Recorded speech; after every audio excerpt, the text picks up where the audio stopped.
and we ain't never got to box again. Well, I already been getting these bets, but now it's time for you to get your just due.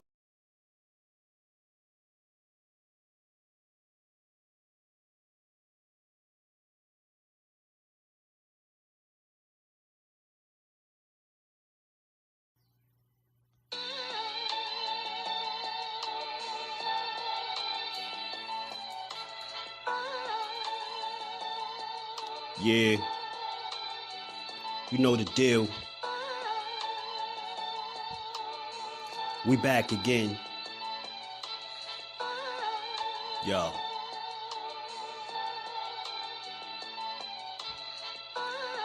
A round of applause for Jersey's finest. A lot of content creators not worthy, but they minus. They get offended and start singing like the whiners. Talking like they tough, but it's only screaming and whining. My homie JusDueBoxing is the cat you don't come to. Your squad get run through. By the time you come to, you duck food. You suckers talk tough on the internet, revealing all your threats. Now we got you trapped in the net. JusDueBoxing be on this grind, y'all better hustle up. You deadlifted 90 pounds, we doing muscle ups. There's really no comparison. His voice sound like a derringer. Throwing a towel, it's just embarrassing. My dog Just very philosophical and psychological, and he mixed it all with good boxing news. These YouTubers feel like Bishop, I guess they got the juice, but it's lonely at the top to Just to feel like child abuse. Be respectful, he don't want to talk wild and loose. If you can't relate, you get dismissed like a mild dispute. These weird cats would tell lies, then they hide the truth. Why beyond views? You lose your life when you collide with dude. It's JusDueBoxing. All you cowards quit jocking. Kirk is official with no other options.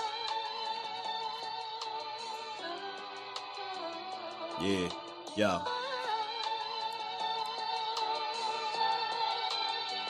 You know the deal. Judah Ben, we in the spot. JusDueBoxing, yeah. And of course, shout out to Mrs. Do, holding the whole family down. Word 'em up, word 'em up.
I don't know why the hell my sound just muted like that. Pardon me, y'all. But yeah, we back to get boxing. It's JusDueBoxing, man. If y'all catch this on the playback, sub to the channel, smash that like button. And more importantly, man, y'all turn y'all notifications on so y'all could be notified every time we live, man. Let me say what's good to the fam. Shawa Allah 77. Salute to the queen. How you feeling today? Santiago, what's good, family? How you feeling? Thrill Hill, what's good, bro? Boxing matchups, D-Free, my bro. What's going on with it? Miss Joette, how you feeling today, queen? Appreciate you stopping through. Yeah, D1, yeah, it's unfortunate, man. It's unfortunate, man. It really is. I know he's responsible for himself. More importantly, I understand that, but we definitely gonna talk about it. Like I said, they try to pull the clip, but it's a little late for that. Mike Kirkland, my bro, what's going on with it, Mike? How you feeling? Appreciate you stopping through. Ashley's Corner was good, Cuzzo. How you feeling? BC, my bro, was good with it. How y'all bros feeling, man? How's the Queens feeling?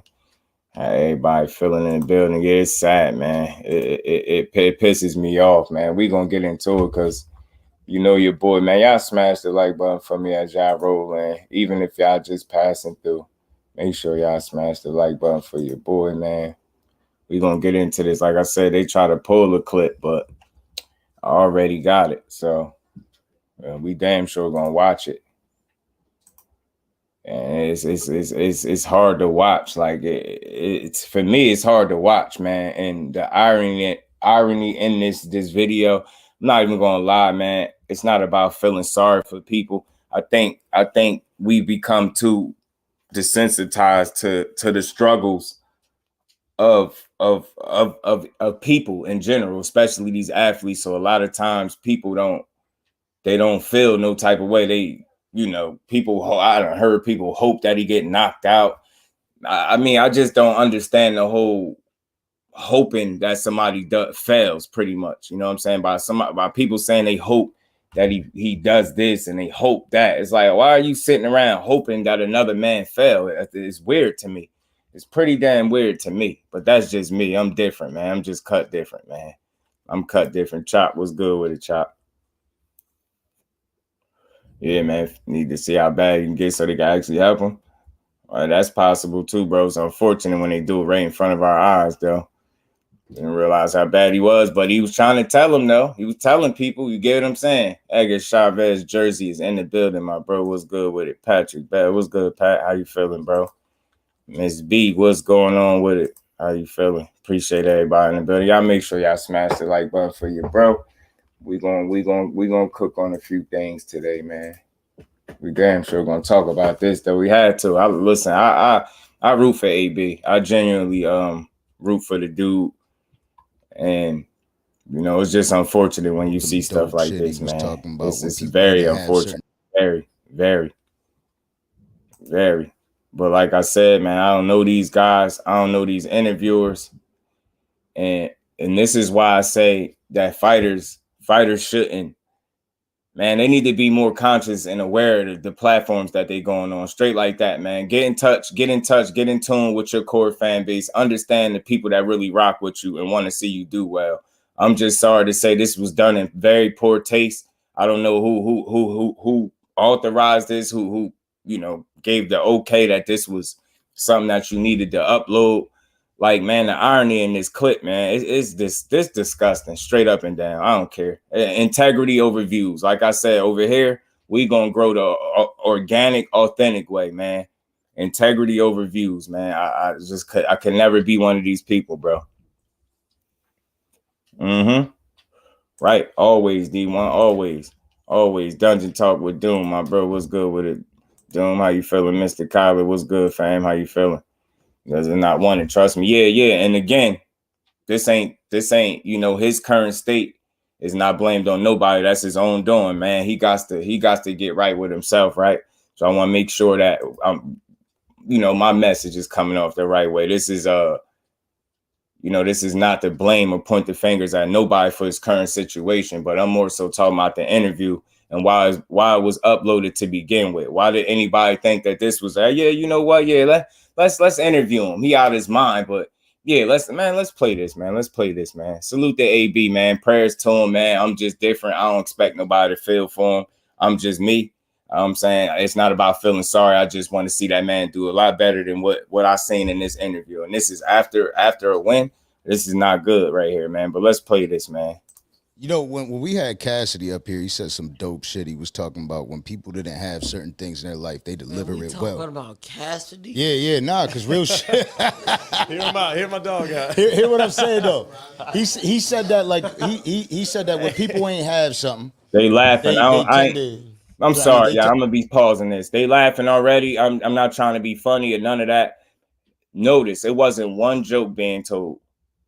Not one joke was being told, and they already laughing. 10K was good with it. How you feeling, bro? Dude was with man. I don't know what was up, man. You get what I'm saying? This was disgusting and hard to watch, man. Very, very. But let's watch this. Zoom, my Brody, what's good with it? Zoom, how you feeling? Y'all smash the like button, sub to the channel if y'all haven't. We gonna get to this, man. Appreciate you, D1. We on the job, and I'm gonna make sure I deliver this the right way, man. And to make sure they do that. Did you know what I'm saying? Did you have somebody like Adrien Broner in your corner, like you out for him relax. Coming up? We can't talk about Cassidy. We talk about our little brother. Nah, but hear what I'm saying. Did you have? I love Cassidy. Yeah. Nah. Did you have somebody like you are in your corner coming up? Did he have somebody like him in his corner coming up? What kind of, I'm not trying to be funny. I don't know these dudes. It's never personal with me, but what kind of questions are you asking, dude? Seriously. Did he have somebody like him? He not even all together. Why would he need somebody like him coming up? The hell are you talking about? I don't even understand what you talking about. He out of his mind. That ain't even the right line of questioning. Did he have somebody like him coming up? The hell? Man, yo. And these dudes study laughing. He ain't told a joke yet. I ain't shit funny about this. This is clown behavior, yo. Just watch it go. Watch it go. Asking stupid ass questions. I'm sorry, man. This kind of pissed me off. Y'all gotta record that I love Cassidy. We do, yeah. We talking about Cassidy anyway. What I'm asking you is, did you have somebody in your corner the way you are in his corner?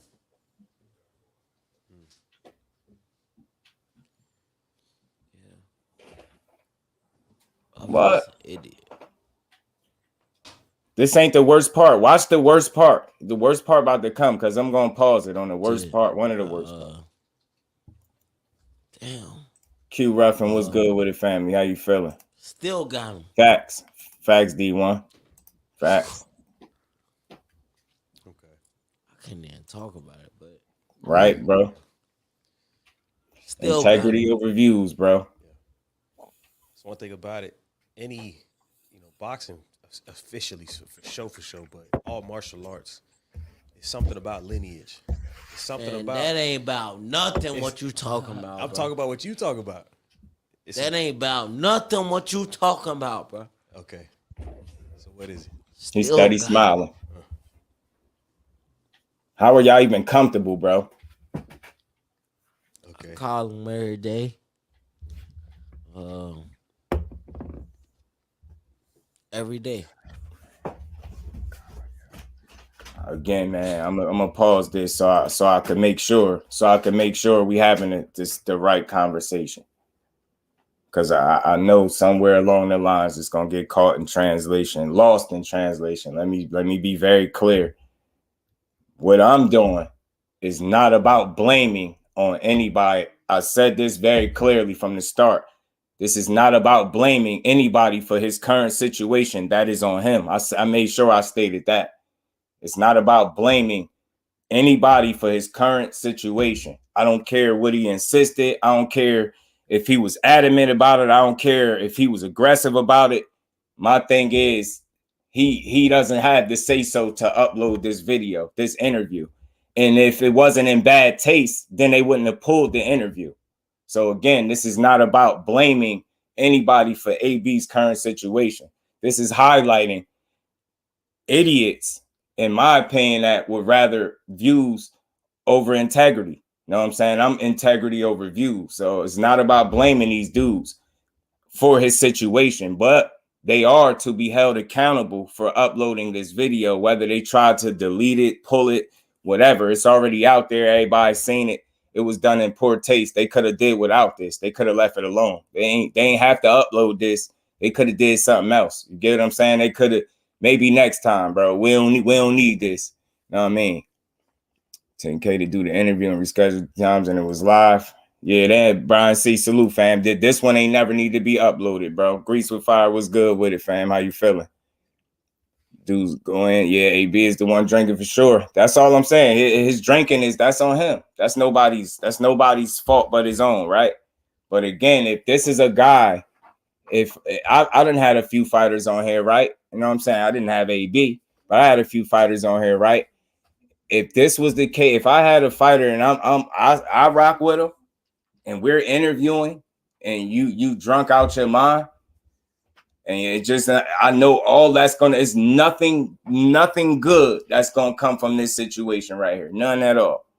Not a damn thing, man. These dudes knew better and they didn't have to upload this. If they really rock with the fighter that is AB, they wouldn't have uploaded this. Know what I'm saying? It's nobody's fault that he's drunk but his own. He's a grown man. I want to be very clear. But these dudes, didn't have to upload this video and have people watch it. I just don't get. I don't get it. Somebody said they paid them 10K or whatever, and I get all of that, but still, all right, you paid them and you uploaded it just to take it down. What was the point? You get what I'm saying? What was the point? So again, if y'all hearing something else about whose fault it is, then we have y'all having your own conversation separate than the one I'm having. Get what I'm saying? Yeah, that's why sometimes these topics I don't even touch on, because people hear what they want. I'm gonna say this and I'm gonna be clear and I'm gonna be done with it. Just Do is not blaming anybody for AB's situation but AB. I'm not even blaming him. He's accountable for himself. We should know that as men. But as a podcaster, a journalist, I don't know what they want to call themselves. They got a nice podcast over there. This ain't it. And on top of that, they don't even primarily do boxing. So to me, I can't really think that y'all give a damn about any of the questions that you asking. You don't care about the dude that you interviewing either. You started the interview talking about Cassidy. Nobody, no disrespect to him. He do rap. Why are you talking about Cassidy? Terrible, distasteful interview. We're going to keep playing it because it ain't that long. It ain't that long. I think that in itself is dope. Listen to this dude. Be forgetting. Bill Stein, salute fan. Appreciate you pulling up. Salute to everybody in the building. Y'all smash that like button for me. After all you've accomplished in your career, and you still get to have that. I talk to Haymon every day. Nigga can play. Yeah, terrible. He's a billion dollar nigga. Nigga can play. Yeah, I talk to the nigga every day. And I'm drunk. I'm sorry. I talk to the nigga every day. Man, it's terrible. A lot of people can say that. If you know, you know. So you coming up and you had that. Say what? So you're coming up. You got that in your corner the whole time, right? He's you got straight. You know, yeah, exactly. Super straight. And whatever I got, he got. You want these draws? Hello. The fuck? Family. That's my baby. That's my man. What? Man. Whatever. Terrible, man. Let him point one of y'all niggas out. No. Y'all dead. No. Facts. Like cameras, mic, everything. Dead ass. But I heard you. You know what I'm saying? You know what I'm saying, Cuzzo? And over here, we do the integrity over the views. That's what I'm saying. Pulling it now after it done racked up for thousands of views ain't it. It ain't the move. What was the point? You had time to think about this. Like that. Even if they don't have it, they know what that is, though. Tripping, though. Every fighter ain't like that. They not. Man, at all. They not. But they know what that is. I be at them niggas. I'm just saying this is distasteful. I don't even want to do fault. Fault is irrelevant in this conversation. It's just accountability is the word. See, that's the thing, man. People don't know how to have a real in-depth conversation. We be focusing on who we gonna blame it on. Nah. See, just like in real life. When I have a problem in real life, or it's a problem, period, within family, I'm not looking for somebody to point the finger at. For Just Do, I'm going to identify that it's a problem and let's deal with it. Let's do something about it. Like, let's get that squared away if I can do anything about it. That's just how I think. That's how I approach situations. I just don't. I feel like this here, right here, you wasn't going to get the right kind of interview because he's not in his right mind. So again, you can't conduct a solid interview when a guy is not in the state of mind to answer the questions that you're asking him. You get what I'm saying? It's just weird. You get what I'm saying? Tay, the real queen of MMA. How you feeling, queen? Mike, my bro, how you feeling? Salute to everybody. Hopefully I ain't missed nobody. Salute to exposing boxing corruption. What's going on, fam? How you feeling? They should have had the interview. That's all I'm saying. I think they could have, you know what I mean? I get it. They rescheduled this many times and he showed up like this. That's all on him. It's all on him. But where they are accountable is at the upload. What was the upload going to do for y'all? Upload ain't did nothing for you. You get what I'm saying? But make people look at you a certain way. Then hold on, I want to make sure. Did I catch? Hold on, I wanted to highlight something right here. That to me was very distasteful too. I just don't see it. I want to see if I missed it, man. We're gonna go back. Hold on, did I miss it? I'm trying to see, did I miss it?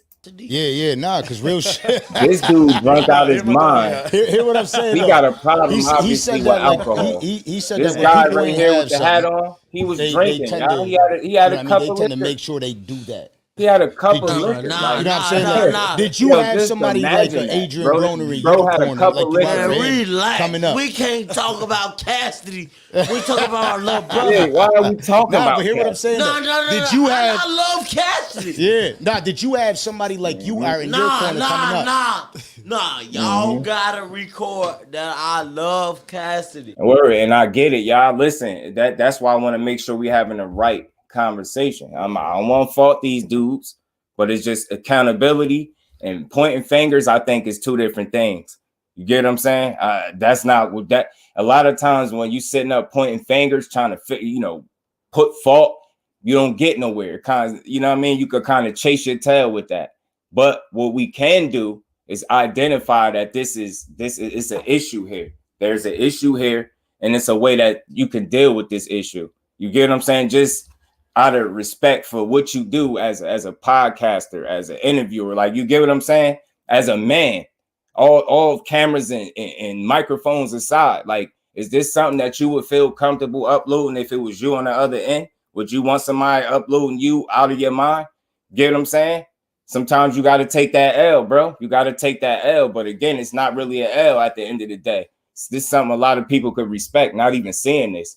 Now you got to worry about all the negative videos that's going to come behind this. So again, I don't know about anybody else. I can't speak for them, but me, I get up here with a purpose.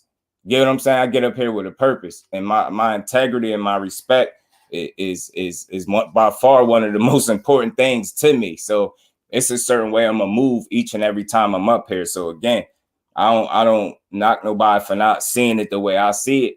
Maybe because I'm in this space too. You get what I'm saying? So this could be me interviewing a fighter easily. Y'all seen me do it, a few of them, and I do builds over here. So you will never. I don't even like to ask questions that's going to stir up the wrong kind of energy in mine. So mine's might be a little bit, boring to the average person, but I'll take boring and respect over, asking what they're calling the difficult questions and just putting somebody in a situation just to get some clicks. I don't care about that. I never try to do nobody like that. And again, I'm not saying that they did it intentionally. Maybe they just felt like, hey, look, we had to do what we had to do. We rescheduled this several times. We paid this man. I get it. I'm understanding them too. But again, at the end of the day, if it wasn't a bad idea to do this, then they would have never pulled it. Nobody could have convinced them to pull it, whether they paid them to do it, whatever the case was, right? That's what I'm saying. It only thing it did was be out long enough to do damage. And that's I'm pretty sure that's not the intent of the guys that's doing this podcast. You get what I'm saying? I'm pretty sure the intent is not to be distasteful. So again, that's why I didn't come off sounding like I'm blaming them, but they are to be held accountable for initially allowing this to be uploaded anyway. Y'all still trying to ask questions to a guy that's not answering the questions right. How is this a good idea? This is not even I would have been pissed off that he showed up like that. You get what I'm saying? I would have been pissed off. They got a right to be pissed off that he showed up like that. But just dropping it and saying, you know what? We're going to drop this anyway. We got nothing out of this. Only thing he going to get is a shit ton of criticism and mad more videos talking about all the wrong stuff. You know what I'm saying? I'm just saying at the end of the day, man, it's similar to, a dude having Tio up on his podcast and his channel, and he's pretty much egging him on while he's saying things that could be potentially harmful for his career. And it's the same thing here. And then on top of that, like I said, dude had a whole drink. He had a whole drink talking to this dude. Had a whole drink in his hand. It's crazy, bro. It's crazy. It's crazy, man. It's crazy, man. It's crazy. And if however they did it, it just didn't need to be done in this state, is all I'm saying. And was that their fault that he was in this state? Absolutely not. That's on him.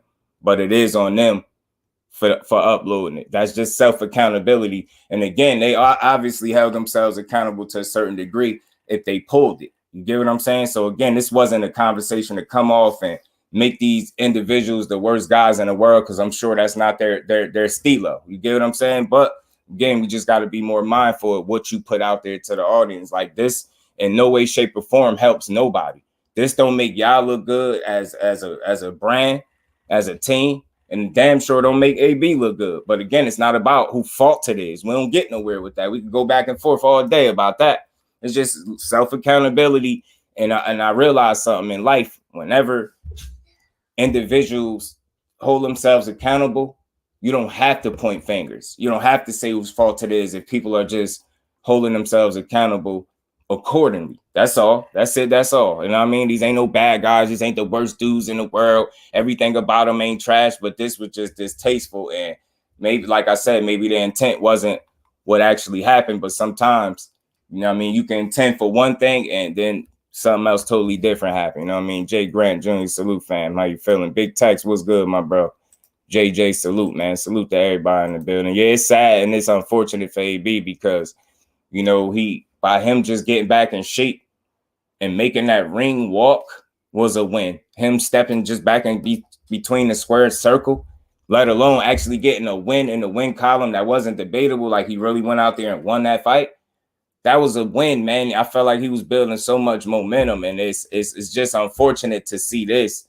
Like he made some strides, man. He made some real big strides, man.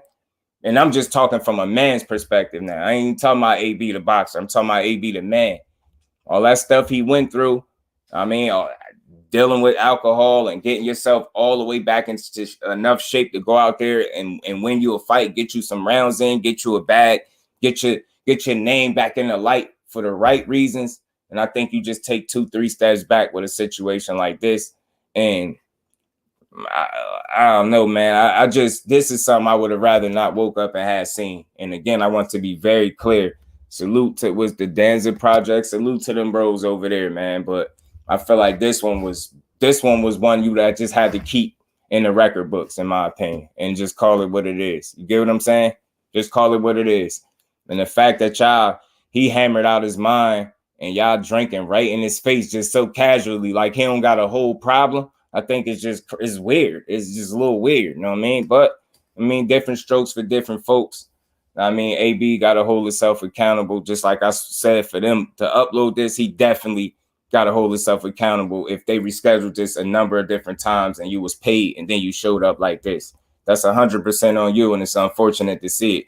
That's why I wanted to make sure we having the right kind of conversation. I don't want to come here and just be finger pointing, but I do want to place accountability accordingly to, you know what I mean, as I see it fit. You know, I get what I'm saying? They can't control nothing but going through with the interview and actually uploading it for the people to see it. You get what I'm saying? Or if it was a live situation, which then they uploaded it in clips, same thing. You had an opportunity to think about this before you did it. You get what I'm saying? That's all I'm saying. And maybe after posting it, maybe it's sunk in, maybe somebody reached out to them, maybe they didn't like the pushback or the reception from it, and they just say, you know what, it's a bad look, we getting this up out of here. And I respect it at the end of the day. You know what I'm saying? Thomas, what's good with it, bro? How you feeling? I mean, it's sad, man. Facts, you just can't leave it alone, man. Yeah, man. And this, you indulging heavily, man. I pray this man gets some help, man. And this just was bad to see, man. It's bad to see. All kind of, yo, I'm just saying, bro. It just is distasteful, a little weird. Like, y'all know what the struggles is. Y'all sipping in his face. He drunk now. Like, it just the optics, just from outside looking in, like, damn, bro, why even have him on? Man, y'all got him surrounded by the shit. Know what I mean? Man, I'm telling you, man, yo, it's crazy, bro. It's sad. And again, y'all, I want to be very clear. This was just a man conversation, man. I root for fighters deeper than just the square circle. This man obviously needs some help, and he got to want that for himself. I feel like he did do a hell of a job getting himself back, and he just took so many steps back with this one. Kurt, my bro, what's going on with it? How you feeling? Prager was a heavy drinker and died at 55. I didn't try to help her, but people going to do what they want. Right. And again, he got to want it for himself, man. Mike Biggs boxing, my bro. What's good with it, family? How you feeling? Absolutely, he gotta want it for himself, Mike. So again, I just want to be clear. This ain't nobody's fault about his situation. You get what I'm saying? That's on him. The only accountability, he's accountable for him coming up in this state and trying to conduct the interview smashed out of his mind. And like I said, I think after them just having some time to think about it and them just viewing the whole situation, they felt like it didn't need to be up no more either. So like I said, man, salute to them for kind of correcting, you know what I mean? Righting the wrong in a sense. And like I said, I just don't think the intent was for them to try to make him look bad. But when you, like I said, when you really sit there and sit back and think, this does nothing positive for nobody. Y'all brand, him, his brand, his livelihood, nothing, nobody. You get what I'm saying? That's all. And again, you always do things with great intent and you want a certain type of results from him. And I just don't think it was a lot of positive results that you could get from this. You get what I'm saying? Time as hell was good with it. Family blessings to you, man. Appreciate you as well, my bro. Appreciate you, Tom. Salute to everybody, all the family in the building, man, that consistently supports the grind. I salute and appreciate every last one of y'all in the building. Y'all smash that like button for your bro. Right. And it seemed like it just seemed like, you know, for a second, y'all reaped the benefits and maybe either somebody reached out or maybe, you know, reality settled in and you was like, hey, you know, took another look at it and you like, you know what? Second thought, we don't need this out here because we don't want people feeling like they can't come up here and build with us. And that's why when I had fighters on, I call them builds and not interviews. You know what I'm saying? Because that's exactly what I try to do. Have a good positive build surrounding the fighter, something that the audience can listen to and appreciate the fighter for. That's my intent when I bring fighters on. So I don't know these dudes. I don't watch much of their work. This is one of the first things I came across. So like I said, I'm not going to sit here and try to make them out to be the worst guys possible. They had a job to do, and I understand that. But again, I do respect that the decision to remove this and get this up out of here. You know what I'm saying? And hopefully, I mean, AB could really go get the help that he need, man, because this is it's a dangerous game, man. When you playing with your life, it's a lot of miles he putting on his life with this drinking and stuff. And I don't know how many setbacks you could deal with before you, you know what I mean? I don't know how many setbacks he gonna really sit here and deal with. So before you can't get back. You get what I'm saying? So prayers to the man. I hope he get himself all the way right and stay there. But for his well-being, and again, salute to these bros with the Danza Project for you know, finally looking at it, I guess, and taking this interview down, man. Backlash, right? Right. Probably so, D1. Right. Salute to Mike Kirkland, man. And yeah, and my condolences as well, Mike. Salute to you, man. BVL Boxing, salute, fan. Appreciate you pulling up. I got you, bro. I got you. Yo, you just AB. Now, there was reality. He needs major help for something really bad happens. Fact, Mike. He just and the help that again. I think, you know, my words were understood. Like this ain't on these guys because of how he is. You get what I'm saying? They can't control another whole man. They can only control what they're doing. And like I said, it's a weird setup that, you know, a guy be smashed out of his mind and you trying to get coherent answers and he just going off on little tirades about random stuff as random bottles of liquor sit around him and y'all sitting around drinking like this dude ain't got a whole problem. He got a whole issue. You get what I'm saying? He got a whole problem. But again, man, not gonna spend too much time on this. Like I said, only thing people could do is pray for AB. But again, he gotta want it for himself. Like can't nobody want it for him more than he wanted for himself, right? You know what I'm saying? So again, salute to him, prayers to him. Hope he get himself all the way back, right? I hope we don't never gotta see another interview like this with this guy. But he better go get some help and fast, man. Fast. Go get you some help, bro. You need it. And man, I don't know. He made so much positive gain, so much get back. Like you got back from all them issues, bro. I just don't know. Like, damn, man. I thought you, you know. He stayed active. Like, think about it, the setbacks with the cancellations of the fight, and he still stayed the course, stayed in shape, got him a fight, won him a fight, and then boom, 3 steps back. 3 steps back, man. Someone under the influence of toxic. Yeah, facts, Machiavelli, the general facts, fan. Facts. That's all I was saying. And they did take it down. So salute to them boys over there. No problem. So I drank in front of them. Yeah, it was just like, it's like rubbing it in his face or treating it like, you don't have a problem. But yeah, you know what I'm saying? Like, bro, you got a problem, man. I'm gonna sip some water in front of this dude. I don't even want to tempt him to say, pour me a shot. You get what I'm saying? Man, but again, man, prayers to the man. I hope he get his situation squared away for real. Let me take this off because I don't even want to keep saying that right there. You know what I mean? Salute to AB, man. Salute to the Dancer Project. Hopefully he from the energy that came from this, that he really go back and revisit some things, man. Hopefully he go back and revisit some things, man. There's no alcohol problems. So I drink from right. All facts though. Like AB, when people talk about Zion's ex, people say she needs help. It's just ridiculed, right? Right. Yeah. For me, Sparky P, I try to have more empathy for people, and I try to come from a place of understanding more so than just criticizing, right? And just ridiculing, like you said. Like, so I try to level with people, but again, it's not about me feeling sorry for people. It's just, you always root for an individual in life, you know what I mean? And that's pretty much what it is with AB, but he got to really want that for himself, man. I know it's tough. Them demons on his ass, man. For the next day. Right. Facts. It's just, I think it was ways to avoid this, but again, I understand multiple cancellations. Y'all paying somebody and y'all got to get y'all business squared away.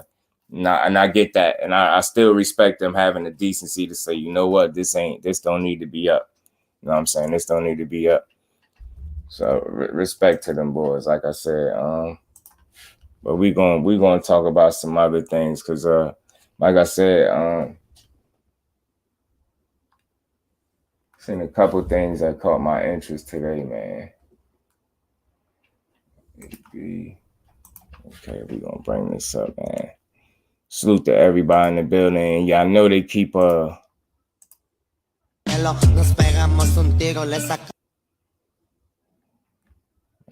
mute that because that's got that weird ass music in it. Y'all smash that like button. Say my boys ain't having to take 300s all day.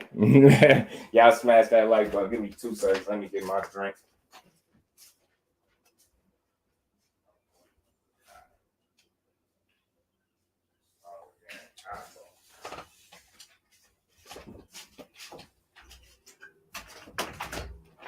I can swallow cotton out this joint.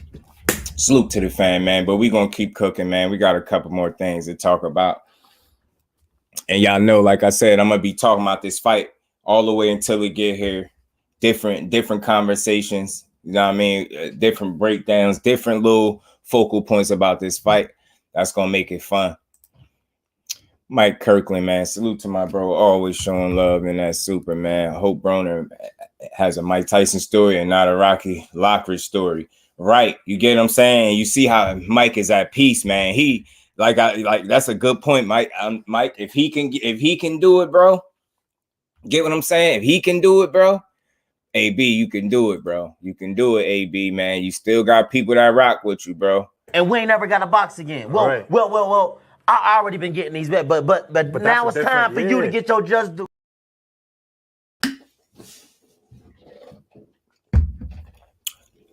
Just a couple weeks ago, I was giving AB his just due. Now it's like, took these steps back, man. AB, get right, man. Get right, man. You got a lot to still fight for and live for, bro. Sir and Bo, salute, family. Appreciate you, Mike. Much love and appreciation, fam.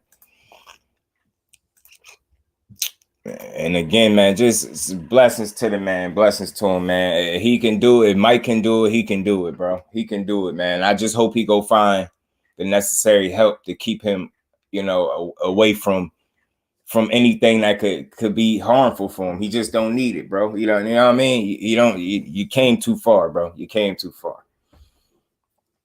But man, In other news, man, we gonna switch up. We gonna change topics, man. Y'all see the man. Y'all see the man up on the screen, man. This he becoming a hot topic, man. Becoming a hot topic right now, bro. 3,000 just room for AB in recovery, 20+ years, right? Salute to you, Mike, man. Blessings to you, Brody. Blessings to you. So you get it, man. I'm just leveling with him as a man and just rooting for him in that way. Deeper than the boxing, you get what I'm saying? But I thought that would be enough to keep him from himself. You get what I'm saying? Keep him from these demons, like staying motivated. But seemed like he got a lot more work to do, man. He got a lot more work to do, man. I hope he get it done before it's too late, man. That's just what it is. But so yeah, we gonna switch topics real quick, man. We're gonna switch it up. We're gonna talk about Mr. Cinnamon Saul Alvarez, man. So I've been seeing these little fight posters and different things going around, and it just got me thinking. Like I said, we was talking about this before, and these fights, right? And I would be very surprised, like if this goes exactly the way it looks like it can go. And what I'm saying is, it's a lot of good that can come from him being on the PBC side of things. And I think, like I said, this could be a potential game changer for boxing for real. You get what I'm saying? Just think about it.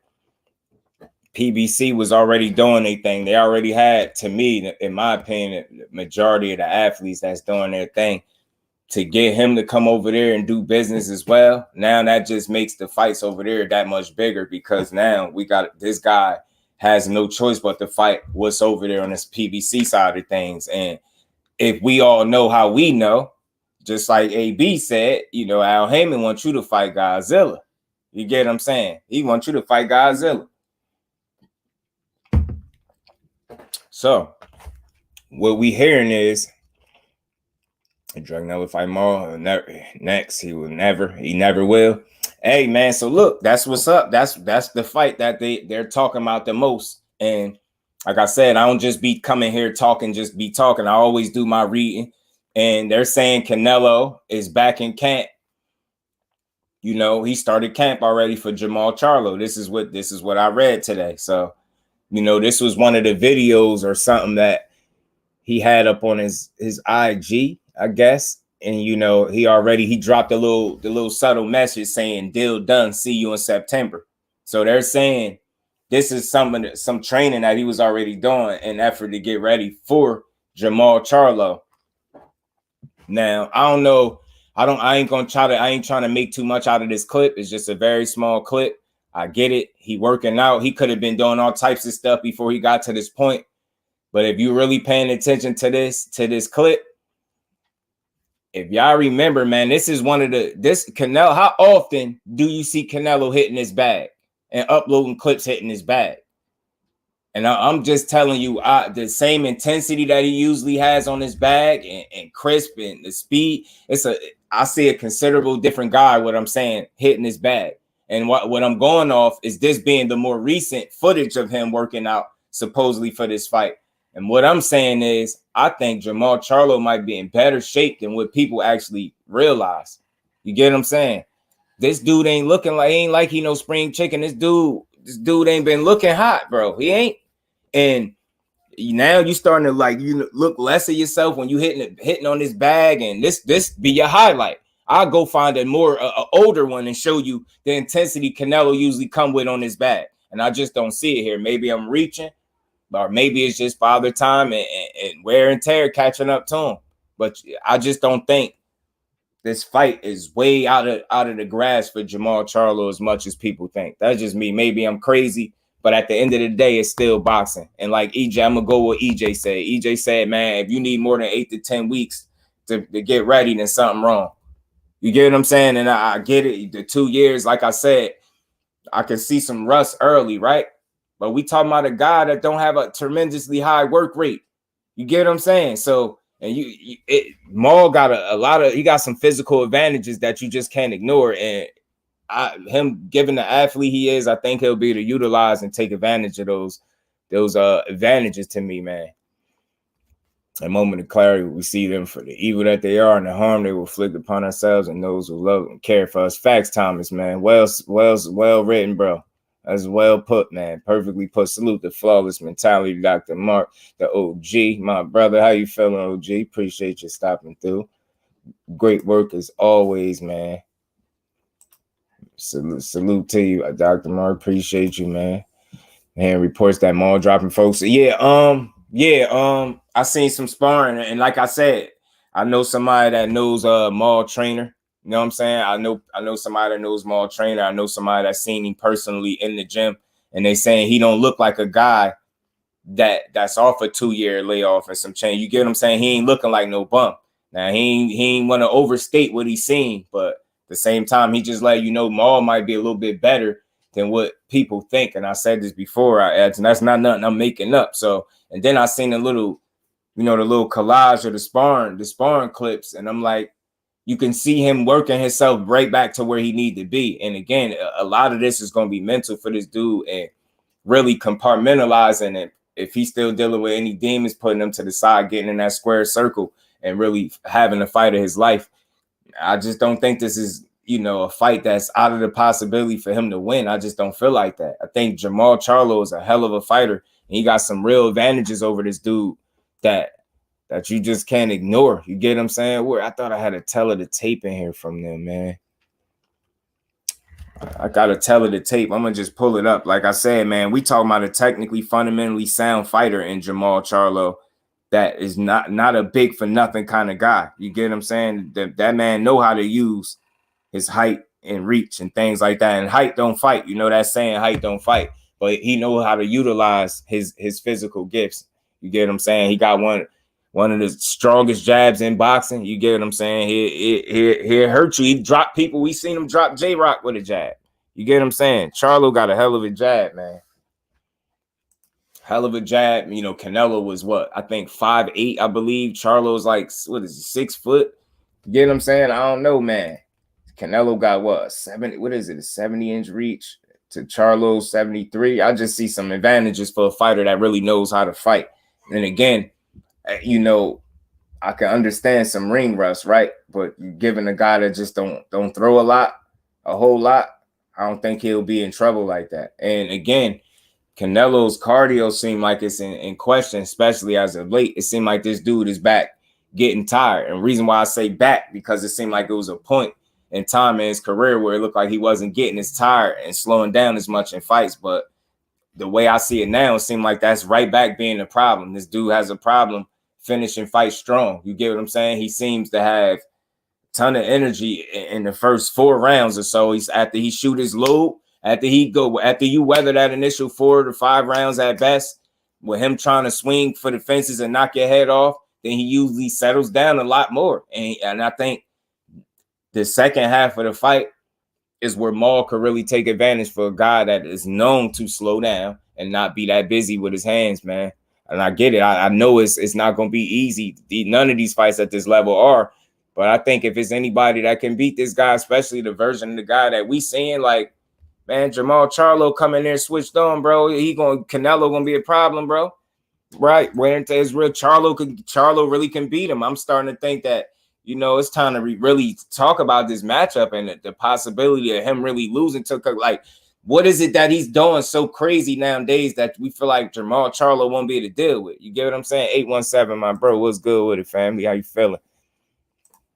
So beating Canelo gonna put him ahead when he, what I mean? When he left him, I'm telling you, absolutely, like the implications of being able to dethrone this guy, bro. The implications of being able to dethrone this guy, man. Look at that tail of the tape, man. Look at that tail of the tape, bro. Look at that tail of the tape, man. Yeah, he's 32, but that's what 60 plus fights. You know what I mean? He's 33, but yeah, he been off for 2 years. But think about it. That could have did him some good for his body. It's not only one way to look at inactivity. We get the ring rust that comes with that and you not being as sharp as you normally be when you fight. And we get that. But you get what I'm saying? This dude come in shape, man. He can get Canelo some issues, and particularly in the second half of the fight. That's what I'm thinking about. Matter of fact, he's 6'1". This dude 5'8". Charlo ain't just no big, tall punching bag now. You get what I'm saying? He know how to utilize that jab. He likes to set pretty much everything up with that jab. So he's very fundamentally sound and disciplined in that regard, man. Again, if he switched on, man, this is a very winnable fight for him. I'm sorry, man. I know people feel like, this is Canelo. Man, I've been watching this dude very closely the last handful of fights. And that don't look like the same exact guy that was beating people before. You get what I'm saying? And I even thought Maul would have beat him if they had fought at 154, 160. I felt like Maul would have beat him. Get what I'm saying? So, again, the time off may have done him some good. It's all about where he's at mentally. You get what I'm saying? And he definitely got to be in shape. But I'm telling you, man, I'm seeing a guy that his cardio is starting to look like more and more of a problem. And he's looking more and more shaky as the fights go. You get what I'm saying? This whole notion, he's just going to get right in there, right, and just knock Charlo out. I mean, John Ryder got hit with everything Canelo had to throw at him. Everything. He was getting hit with his best shots. He got his nose broke for it. He paid with a broken nose, I believe. But you get what I'm saying? He got his ass beat, and he dealt with it. He took all them shots and made it 12 rounds. Charlo's levels above him, even coming off a layoff, in my opinion. I think he'll be just fine in there. I think this whole notion that, Canelo just gonna knock him out easy, I think that's wishful thinking. People will want it to be that easy, but I just don't see. I don't see. What I'm saying is we never seen Charlo be no walk in the park for nobody. So I don't expect to start seeing that now. And no layoff is gonna make me change my mind. That man is a damn good fighter. He's an elite level fighter, in my opinion. And maybe he needs some adversity and his back be against the wall a little bit. Remember, J-Rock was calling them turkeys and all types of stuff, man. That man went and got that LASIK surgery and went and kicked J-Rock ass, man.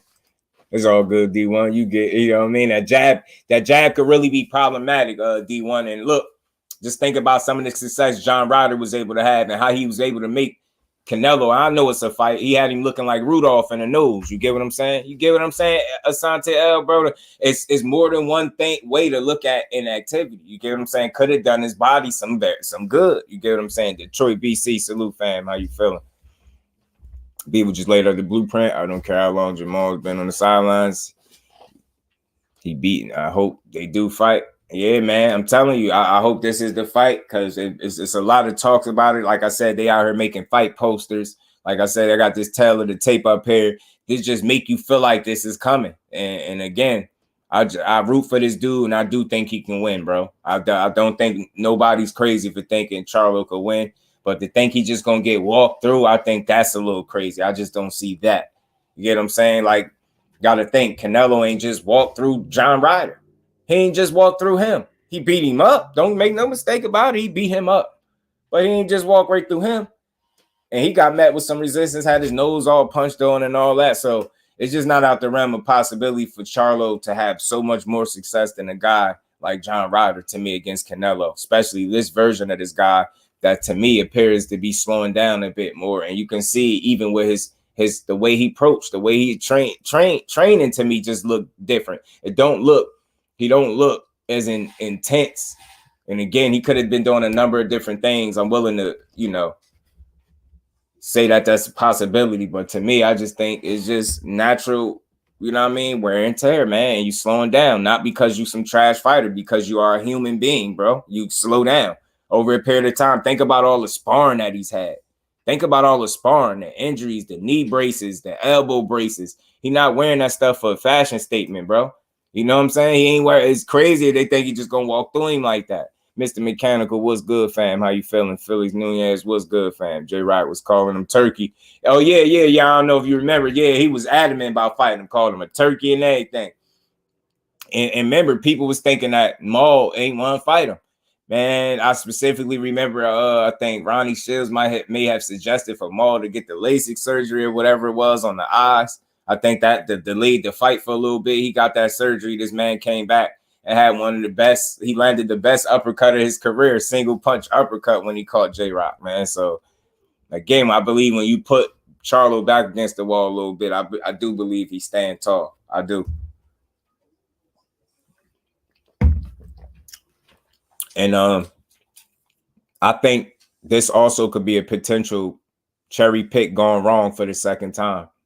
Now, again, The first one to me was DMITRY BIVOL. I felt like he seen a guy that he felt like didn't have a ton of experience in terms of number of fights. And then I think he also looked at a guy that didn't have a ton of knockout power. And he felt like he had one. And I felt like he misjudged that, him and his team. They went and tried their luck with DMITRY BIVOL. They learned the hard way over that course of that 12 rounds that he wasn't nothing to play with.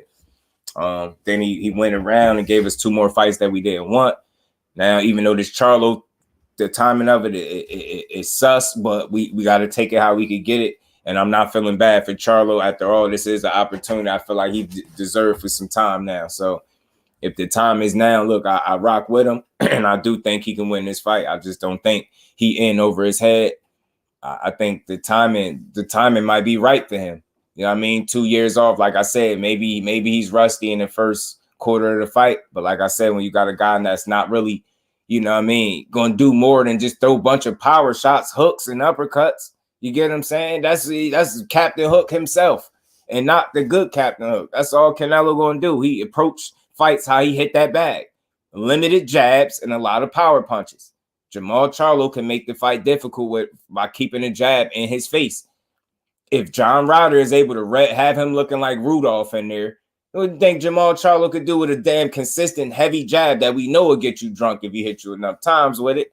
We done seen him drop people with the jabs. I done seen it in sparring him put somebody down recently with a jab. So I'm looking at it optimistically, of course, y'all. So I'm looking at the glass half full for Maul, not half empty. I don't think he done. I don't think he washed. Like I said, I think his biggest challenges and battles was outside the ring. I think he get his opportunity, he gonna make the most of it, man. Win, lose, or draw, he gonna make the most of it. I think this is a real possibility that this could be a pick going wrong for Canelo. Like I said, man, some people gonna look at this as him finally manning up and fighting the people that we say he wouldn't fight and proving us wrong, right? Some people gonna call it that. That'd be every day, but man, that's all we could do, bro. You know what I'm saying? That you versus you battle is always the most intense battle for an individual, man. But I tell you what, I think we winning that battle, bro. Talking about nipples, what we doing? You know what I mean? Right. Comments are crazy. Yeah. Oh man, Maul jab was one of the coldest in boxing facts, man. Al said drug no for 3 losses in a row. If you fight the right people, hey, Sante L, man. Al just be sitting back in the cut, just making it happen, bro. Just making it happen, man. One dope move at a time, man. While they continue to criticize, critique him, have everything they could say from, you know, he overpaying his fighters to he monopolizing boxing to Bernie trying to call him a fairy. Like, I mean, man, you would think by now they would just get with the team, man. They just respect the work that this man is putting out. You know what I mean? But I mean, some people just gonna be natural born haters, man. And Al Haymon just continue to put on great shows for boxing and be a big staple in the sport as to why it's doing well, in my opinion. And I think he's gonna keep doing it, bro. But yeah, man. So again, this is just one fight, right? And it's funny how opportunities, yeah, you get what I'm saying? Thought he was broke. You get what I'm saying? Right. You know what I mean? He's a broke ghost, right? Facts. He must have a broke ghost, man.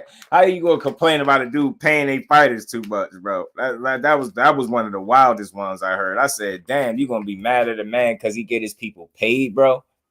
He's monopolizing boxing. He can't do that. Then he went from that to being broke to he's bad for boxing and this and that. Nah, he's great for boxing, bro. He's great for boxing. He's gonna keep being great for it.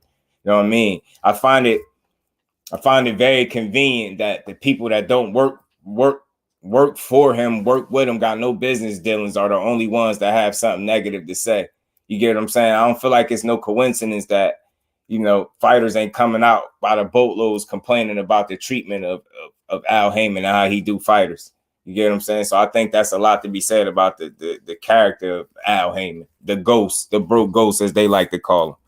Goofy. So he just continue to put on, and this is one of the major reasons why boxing, I think, is in a good space right now. September, a long time from today. Facts, bro. Facts. So look, Maul back in the gym himself. Know what I'm saying? So look, if these dudes already back training, time we get to September, man, I think Jermall Charlo could be the best version of himself he's been in the last couple years. I tell you that. I don't see this dude just not getting up for this fight. And I feel like, you know, when you know what you up against, you're going to go in there and prepare. And I just don't see this, him and Ronnie Shields going in there not prepared to deal with Canelo. I just don't see it. It's going to be a damn good fight, how it always would have been. You know what I'm saying? And I'm rocking with Charlo to pull it off. But it's funny because DMITRY BIVOL spoke about this matchup, and he said if Charlo can beat and dethrone Canelo Alvarez, then he wants to fight with Charlo. And y'all do remember Charlo asked him about a fight recently, and everybody said Charlo was crazy. He was drunk for asking DMITRY BIVOL about a fight. Why would he ask him about a fight? You get what I'm saying? Well, fast forward to today, Mr. Drunk, if he can find a way to dethrone Canelo Alvarez, he could potentially have him a DMITRY BIVOL fight. The same fight people say he wouldn't get. He was crazy for even talking about it. See what I'm saying? You see how that worked? It's just all in his man's hands at the end of the day, man. So again, I just hope he's ready for this opportunity. I hope he sees the moment, bro, because a lot of good could come from a win over Canelo Alvarez. You beat this quote-unquote cash cow after people been slighting your name for the last couple years, dragging your name through all types of mud. Nah, bro, man. Go out there and take this man out, man. It's the opportunity you've been waiting for. Supercuts Conversations. Right. I never understood that. He be mad as hell at that dude, bro. He be mad as hell at Al Haymon. I will never understand that. I will never understand that. I'm just figuring out the hate for Tank Davis. I ain't never gonna figure out the hate they got for Al Haymon. You know what I mean? Getting credential snatch goes wrong. Know how fire would be for the twins to both be undisputed. I'm telling you, that'd be dope. That'd be a great feat for boxing. It'd be dope, bro. Undisputed, I know I'll be saying a prayer tonight. I'm telling you, man, them twin brothers is nice, man. And I'm praying for Charlo to get back to it. Get all the way back to himself, man. Go ahead and dethrone the King Nello. Go take him out, bro.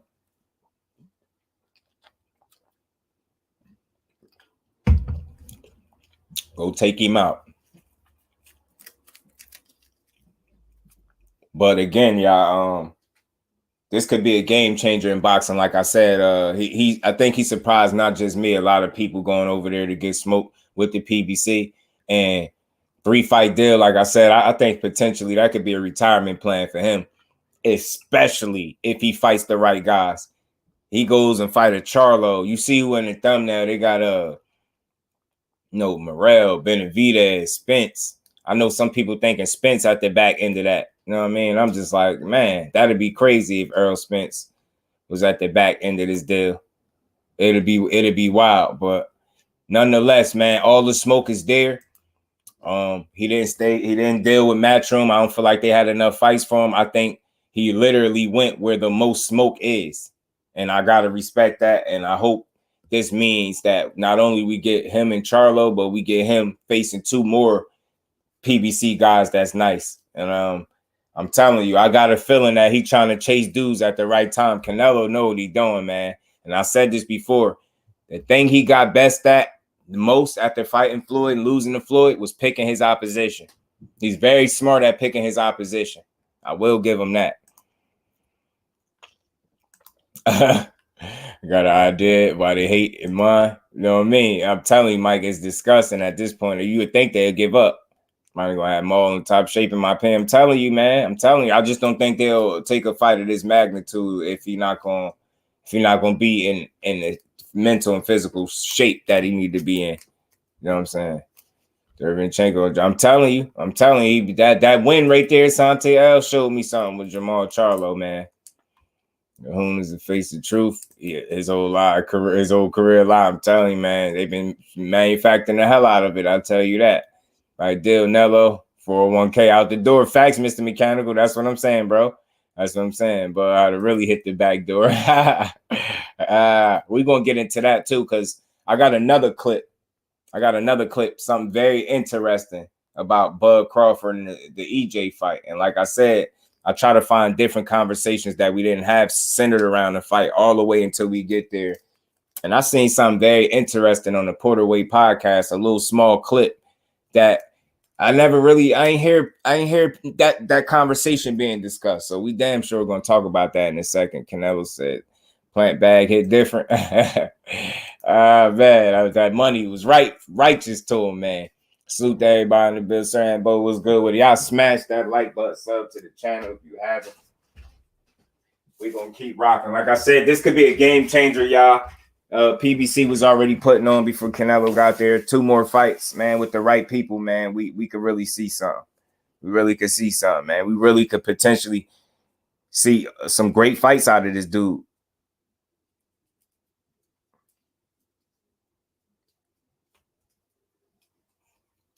But yeah, man.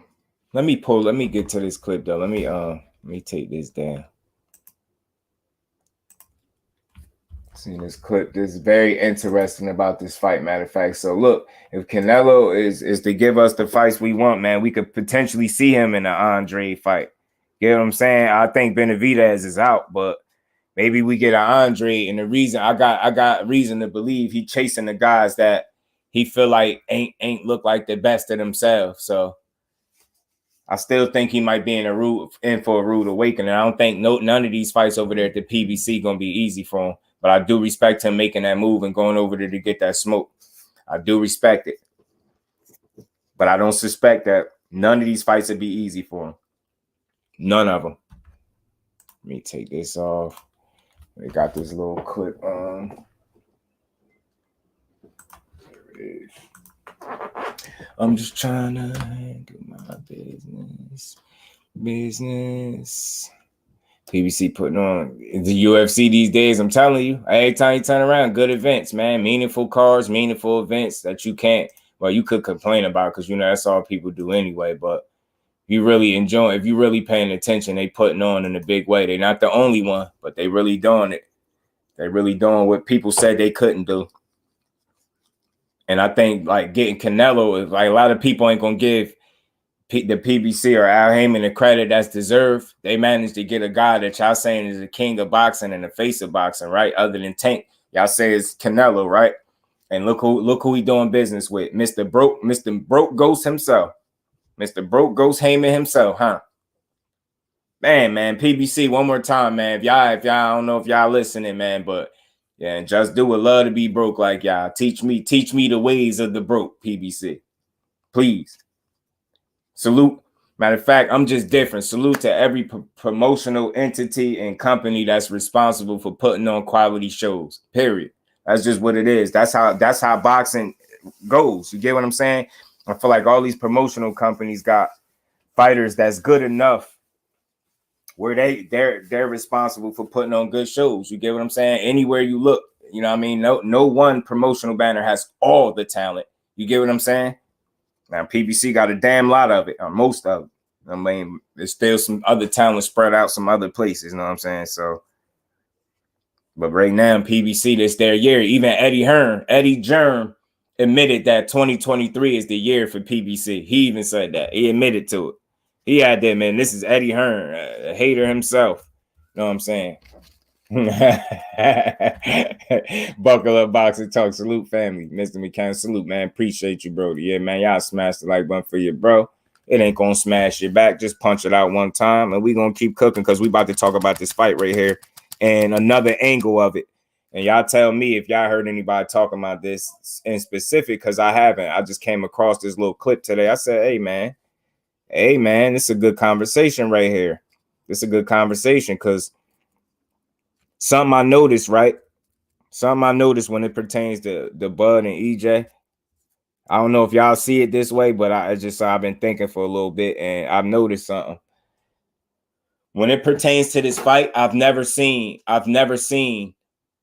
it be split more down the middle and like not even down the middle. I just never seen a divide in boxing. I've never seen one single fight cause a divide in boxing the way the thought of Bud and EJ did. I've never seen it. It's the whole time I've been watching boxing, all the years, I've never seen a divide the way these two fan bases have caught people, caused people to go out of their character. And I noticed something, y'all. Facts, buckle up. You get it, man. Salute to all these platforms that's putting on for us. Know what I'm saying? Know what I mean? And you can prefer one more than the other, but for me, as a supporter of the sport, I genuinely appreciate them all because they all serve a purpose and they all have a place in the sport, and they're all responsible for one time or another giving us a great show and a BS card. It's just the way of boxing. But for the most part, I think boxing is doing great this year. D-Man, my bro, was good with it. Andrew Gray was good, fam. How you feeling? Salute to my family in the building, man. Hell no, Doubt is one of the faces, but he's not the face, right? You get what I'm saying? Right. Shit, Devin versus Tank, just the same, if not worse. Yeah, something like it. Something like it. It get like that. And you know why I get like that? It get like that for the same reasons that, in my opinion, the same reasons that the Bud and EJ talks get like that. Because no side in particular, people got a tendency to make the fights personal. You get what I'm saying? Make it a personal thing between the fighters. TD was good with it. Make it a personal thing, and in fact, it's a fight. You get what I'm saying? It's already personal because they got to get in the ring and punch on each other, but people make it personal on a different level, and it causes a weird ass divide. So, like I said, I don't know if y'all noticed, family, but your boy just noticed. I noticed some things. To me, now y'all follow me, and tell me if y'all see it different. Tell me how y'all been seeing it. For me, I noticed something. The fans, for the most part, the fans of the boxing community, the YouTube boxing community, are siding with Errol Spence. The boxing fans of the boxing community, the fans of boxing, are leaning and picking Errol Spence. But I've noticed the fighters, meaning like the Hall of Famers are picking Bud. So the Hall of Famers are picking Bud. Us, the fans, and not all of us fans, but it seemed like a nice portion of the fans are leaning towards EJ. You got the Hall of Famers picking Bud, but you also have Vegas picking Bud. So my question is, do Vegas and the Hall of Famers got it right? Or do we got it right? We the people got it right. Like, who gonna be wrong? And I think it's interesting because it's a funny split. The people have spoken, and to me, when I see these polls about who gonna win, they lean towards EJ. The polls always lean towards EJ. That's not the end all be all. But then you have the Hall of Famers come out, and they mostly all side with Bud Crawford. And then you have, for what it's worth, you have Vegas, the bookmakers. They are leaning towards Bud. So my thing is, do Vegas got it right, or do we got it right? Do Vegas got it wrong, or do we got it wrong? You get what I'm saying? It's an interesting split, man. It's interesting to see how this fight. And I noticed something. It also is making people change their picks. This fight got people changing their picks. You know what I mean? 1 minute is Bud, next minute is EJ. 1 minute is EJ, then it's Bud. So I think this what makes this fight fun. But I'm going to play this clip because, like I said, this is a conversation I don't think a lot of people had. At least I haven't been hearing it around YouTube. An angle that this guy right here, salute to him. I don't know his name. He was just on the Portaway podcast. I seen this clip, thought it was interesting. And I'm going to play it real quick so we could give our thoughts on it, man. I could tell y'all what I think about this clip. I didn't hear too many people phrasing it this way. But like I said, y'all, you got different variables in this fight. You got the fans. You got the Hall of Fame fighters, and then you got Vegas. Vegas is for Bud. The Hall of Fame fighters is for Bud. It seemed like the people, the YTBC community is for EJ. It just seems that way to me. I don't know if y'all see it differently. I just see that's the way it looked. Salute to my baby girl. My bad. I know I missed you in here. I see you somewhere in here. There you go. Salute to my baby girl, the queen, Miss Just Do. How you feeling, baby girl? Peace and love to you as well. And don't work too hard. Boots beat both. Man, Boots is special, man. Boots got the best chance, I think, out of the young fighters to beat them. Out of all the young fighters to beat one of them, Boots got the best chance. I say that. Say why they're dividing the fans just because somebody goes a different way, right? And I think it only the divide happens, I think, once people start making it personal. DJ Black Charm Music, peace, family. How you feeling, bro? Cut Creator, what's good, fam? How you feeling? My friend told me he hates Crawford's mom. Wig, he taking this fight personal. Yeah, that's too much, man. Salute to Mama Crawford, man. Know what I mean? July 30th, we're gonna see something great. EJ and 6. I heard somebody say that. What did I hear somebody say? EJ and 6 today. Cut Creator was good. But yeah, man. So look, Y'all smash that like button. I ain't changing shit. EJ putting that man in the dirt. We the people got it right, and Crawford knows it. Also, Doug for years. Talk to him, bro. Talk to him. Salute to everybody in the building. Y'all smash that like button, man. Morning Grind said that the machine hates EJ because he got the approval from Floyd. Talk to him, man. Talk to him. That's a good point. Salute to BFTV, man. My homie's going for Bud. They ain't on YouTube, but me, I'm with EJ, man. Damn right. Talk to him. But listen to this tape, y'all. Let's listen to this Crawford tape that this interesting fellow had. And salute to this dude. I don't know him, but listen to this. Yeah, Terence Crawford got 1 belt. Yeah, doesn't struggle. Never struggled in a fight. Yeah. Errol's been great. Errol's had closer fights. Yeah. He has more belts. Yeah. But similar opponent, you. Yeah. Errol struggled. That was a close fight. Very. It came down to him getting the quick knockdown at the end. Yeah. Really, that's the deciding factor. Yeah. Crawford doesn't have close fights. Yeah. That's why he's above Spence. Yeah. I'm going to play this again because it was real short. Listen to this dude. Listen to him. And again, it's all about the conversation. I'm not here to tell him he wrong. I think he said something that makes for a very interesting conversation. You know what I mean? Listen to this. Listen to this again if y'all didn't hear it. Undercard boxing, my bro. What's good with it, fam? He said sneaking to the class. They hopefully teach you. That's my bro, man. Appreciate you. Zach B. What's good, family? Man. Happy born day to your baby girl. Happy birthday to your baby girl, man. Y'all enjoy that trip in Disney World, man. Appreciate you pulling up, family. Happy birthday to your baby girl, Zach B. Man, peace and blessings to you, Brody. But listen, let's play it again, y'all. Terence Crawford got 1 belt. Yeah. Doesn't struggle. Never struggled in a fight. Yeah. Errol's been great. Errol's had closer fights. He has more belts. Yeah. But similar opponent, you. Yeah. Errol struggled. That was a close fight. Very. It came down to him getting the quick knockdown at the end. Yeah. Really, that's the deciding factor. Yeah. Crawford doesn't have close fights. Yeah. That's why he's above Spence. Yeah. Y'all agree? What y'all think, family? Said Crawford never struggled in fights. Errol Spence, he struggled against Sean Porter. He just sat up there and basically told Sean Porter that, you know, EJ struggled against you, but Terence Crawford beat your ass. That's what he basically saying. But he's saying for that reason, because Crawford never struggled in a fight and he don't have close fights, he said for that reason he's over Errol Spence. And I say that's interesting, man. That's an interesting take. But it all depends on what exactly do you consider to be struggling, because we got to break this down. It's easy to say Errol Spence struggled. Zachary Murray, what's good with it, fam? How you feeling, bro? I feel you, Mike. He said his opinion, some BS, man. I feel you. That means Earl is more battle tested. Lim Will, salute, fam. Appreciate you pulling up. Come right in with the facts. Hey, man, this is an open conversation. If y'all feel away, I'm gonna play this again just to make sure everybody heard it. Black Belt, what's good with it, fam? How you feeling, bro? Telling me wrong when Gavin Clay does outside of diamond chains at the point. Crawford fought these names. Yeah, man, let's talk. So we're gonna talk about it. I'm gonna play it again just in case ain't nobody everybody heard it. I can't wait to hear the excuses on the 30, but touch that canvas. EJ hasn't. Hey, man, you get what I'm saying? Hey, man, talk to him. Talk to him. She said, what did you say? She said Bradley, uncle or his cousin? Because he needed to shout out, hey, baby girl on one. She come right in. Salute to everybody in the building. Y'all smash that like button. Let's play this again. Yeah, Terence Crawford got 1 belt. Yeah.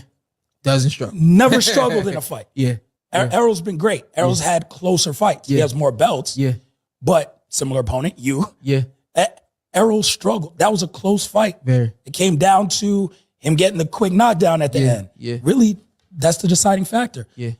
Crawford doesn't have close fights. Yeah. That's why he's above Spence. Yeah. Now, look, I get you.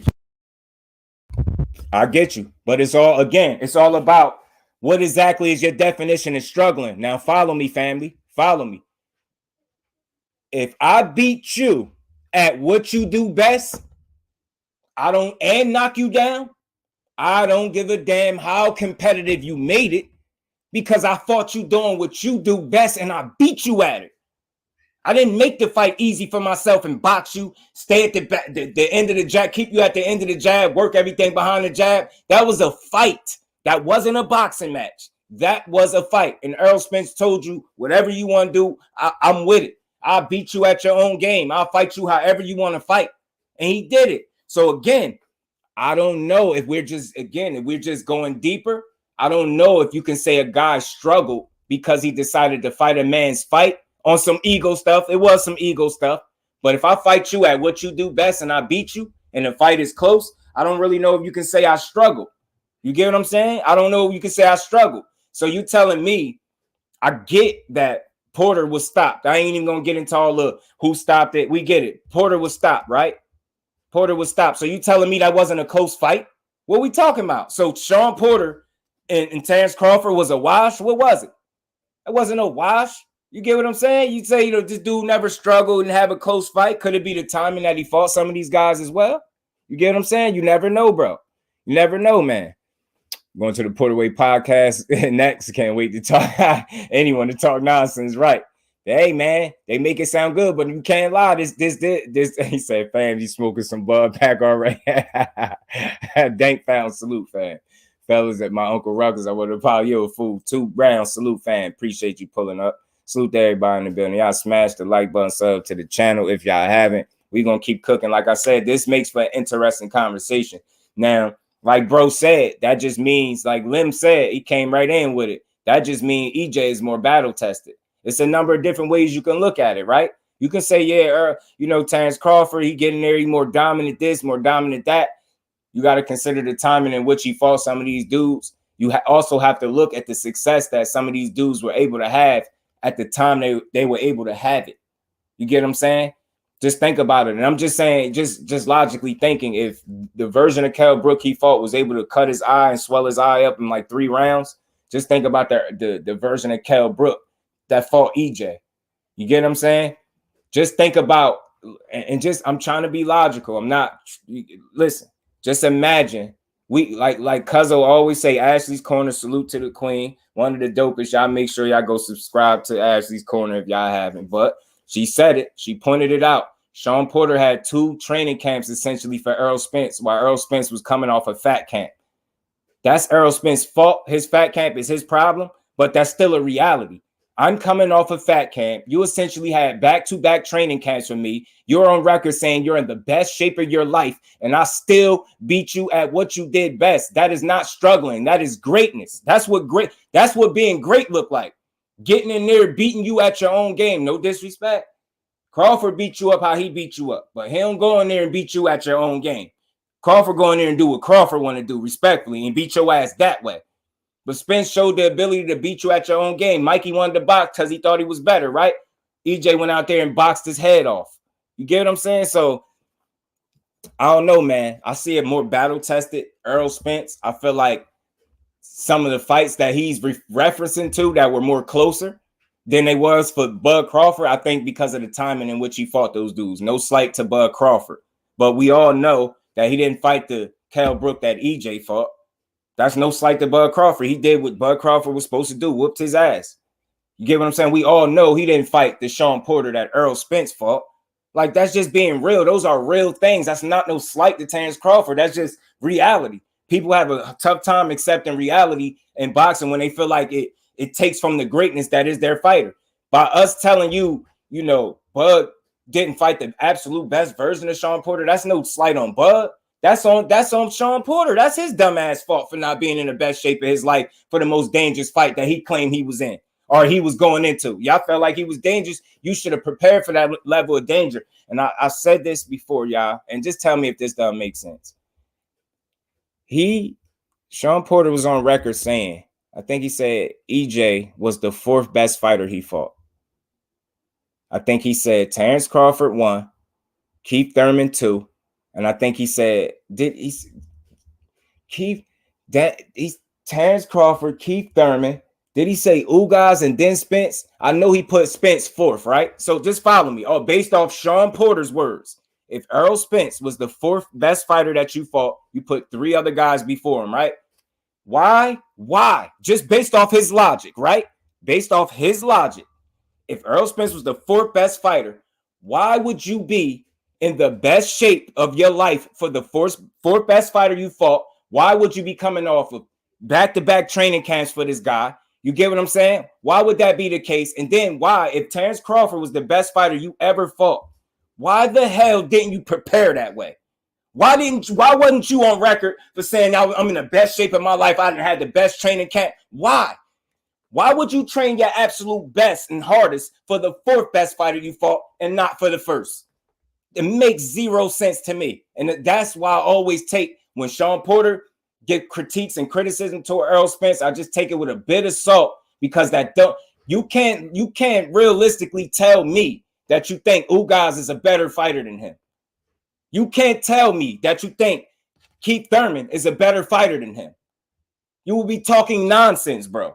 So again, it's like I take that stuff with a grain of salt, and you kind of shoot yourself in the foot because you're on record saying this guy's the 4th best fighter, but you was in the best shape. You had 2 training camps, but for the other guy, you told your father, no, I ain't gonna do this. I'm gonna save something for the fight. That makes zero sense. None. So again, I think this whole notion that he just don't struggle with fights and Errol Spence struggles. No, I think he's just more battle tested. I think he fought dudes when they were at the top of their games. I think dudes understood 100% the challenge that was Errol Spence, and they treated it like such. It's like on the mystery with this situation for me is I just don't understand. If you know how good Crawford is, why wouldn't you prepare? Why wouldn't you cross every T and dot every I possible? Why wouldn't you do it? Why wouldn't you? That's all I'm saying. I have a problem with that, bro. And why wouldn't you be in the best shape of your life for that guy? That's what I'm saying. You on TV falling asleep. Your weight, you look a little bit, you know what I mean? You ain't looked as chiseled as you normally look. Your braids got on my nerves, especially once he started punching you. The braids instantly start getting on my nerves. I'm like, Sean Porter about to get his ass kicked. But it was a good fight, though, bro. It was a great fight, bro. It was a great fight. It was a fun fight. But again, y'all just tell me when I'm not making sense. And this is a good conversation to have. It's fun. You get what I'm saying? It's an interesting take. He feels like Errol Spence is beneath, or Terence Crawford is over Errol Spence because he doesn't struggle and he don't have close fights. But he's not going to bring up the fact that you've seen him hurt more times than Errol Spence, and you've seen him hurt on a more critical level than Errol Spence. Those things go out the window. And you've seen him hurt by a natural 26-pounder. That's what you've seen. But I'm going to throw that out the window. We're going to throw that out the window because your chin ain't going to matter in this fight. It is. That's chin going to matter, bro. Man, I'm telling you, broke him, bro. Broke him. You get what I'm saying? Broke him. Salute to my bro D, man, in that super chat, man, holding your boy down. Poured salty at EJ because his daddy was EJ was his son. He got a different type. I'm telling you, I've heard people say that. I'm telling you, his love and admiration that he has for EJ, he wanted that. He wanted his father to look at him the way he look at EJ, straight like that. No disrespect. And we ain't never got a box again. Well. I already been getting these bets, but now it's time for you to get your just due. Salute to my bro D, man. Much love and appreciation, Brody. So again, man, his dad 2 training camps, but Spence took 5 weeks to sign a contract. Either way, bro, just know the point I'm making, cut creator, is not about making those guys out to be. Nobody's a bad guy. But I'm just saying he still had 2 training camps. Errol Spence had a fat camp. He was on record saying the best shape of his life, and he fought like it. He didn't fight Terence Crawford the way he fought Errol Spence either, with the same intensity. And I said it. The problem in the Crawford fight with Porter is he did too much trying to box with Terence Crawford. The minute that he thought he was going to outbox a much better boxer and not do what got him to that point, which is be Showtime Sean Porter, be rough, aggressive, make the fight ugly, you know what I mean? Make it physical. You try to box with Terence Crawford, and you had way too much respect for him as a friend, and you didn't know how to flip that switch. And I said that, and I'm gonna stand on that. And look at the weigh-in, bro. Nah, the face-off. Look how Terence Crawford was looking Sean Porter in his face. You would have never thought they was friends. Sean Porter still was like smiling and trying to be friendly. Terence Crawford was staring through your soul, bro. He's ready to hurt you right then and there if he had to. That was the difference. The difference in that fight to me was a lack of training. And I'm going to say this, a lack of crossing your T's and dotting your I's, how Sean Porter normally do in any other training camp. It was that and temperament. Terence Crawford knew how to turn the switch off. He knew once I signed his contract, we are not cool until the bell ring and I'm done beating your ass. Think about it, because It's like it was when as soon as it was over, Sean Porter didn't even catch his breath from being knocked out or the towel being thrown in, and Terrence Crawford was right over there consoling him and hugging him. Like, man, damn, I had to do this to you. I didn't want to do it to you, but I had to do it to you. You get what I'm saying? That's the difference. Temperament and training to me. And that made the difference in the fight. Sean Porter did not look like his normal self. You get what I'm saying? And he still did very well. He still did very, very well. But he didn't look like himself, and he got handled. You know what I mean? And salute to Bud Crawford. And let me just throw this out there for the record. Even if he was in the same shape that he was in for Errol Spence, I'm not for sure saying that he beats Terrence Crawford either. I just want to be clear on that. That don't mean I just think the fight would have been tougher. I think he goes the distance. I don't say he wins for sure, but I think he goes the distance if he was in the same shape that he was in for Errol Spence. That's just in my opinion. You know what I'm saying? Doesn't mean he wasn't in top shape. He also said he didn't fight Bud the same as EJ because he knew he couldn't get away with that. I heard him say that as well. But look, man, I'm just calling it what it is. When you tell your father no, and again, being in top shape, I think you can question that, right? Even EJ said it, since we going off of what the fighter said, right? Then EJ say, when have you ever seen Sean Porter gas? Didn't he get tired in that Terrence Crawford fight? He was balls to the wall every round with EJ. You ain't see him taking no big, deep breaths, you know what I mean? Taking a long, deep walks around the ring and things like that. He was doing that with Terrence Crawford because he looked more tired than he ever been in any fight, and he didn't even fight at the same pace that he fought at the Errol Spence fight. You get what I'm saying? If he was in that type of shape for Errol Spence, man, he messed around and got himself stopped too. And that's me being honest. He didn't fight with the same intensity, and I felt like that's what makes Sean Porter Showtime Sean Porter. He wasn't Showtime Sean Porter when he fought Terrence Crawford. He was Podcast Porter. Last time we seen Showtime Sean Porter in the ring was against EJ. Ball Out Mixtape 5 salute fan. What Porter was being Showtime? Showtime, I tell you what, he was Showtime against EJ, and McQueen was good with it. Facts, he was contemplating retirement. He came back. He fought against Sebastian Famella. He didn't look that good, and it's just what it is. You know what I mean? He already was telling people he was thinking about retirement. You know what I'm saying? And it's just what it is, man. Like, people just don't know how to accept truth. Get what I'm saying? You know, when if Porter was in the shape he was for EJ, he would have fought like it. It's simple and plain to me. He would have fought like it. Sometimes Colorado, when life and death with Porter away, EJ left the club. Yo, I'm telling you, fat camp. He had a fat camp, TD, while Sean Porter had 2 training camps, bro. He had 2 training camps. You get what I'm saying? And again, that's no slight to Bud Crawford. It's just putting things in perspective. People, I notice a lot of times people have conversations without substance. That's why when people hear you putting something in perspective, they try to find a way to figure out who you slighting. I'm not slighting Terrence Crawford. I'm just laying out the facts. What did his father say? Why did his father say he knew he was going to stop the fight? Because he didn't do everything his father told him to do. He said he never told him that no before. He said that was the first time he told his father no. Let's stop ignoring what the facts are, like these dudes. Like, you know goddamn well Sean Porter wasn't in the same shape he was for Errol Spence. We got to know that. It don't take no damn rocket science to know that, man. He didn't even have the same intensity, bro. Same intensity. He just didn't have it.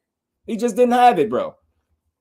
He just didn't have it. And then you already know, you listen to his father tell you who was the toughest fight for them out of the 2.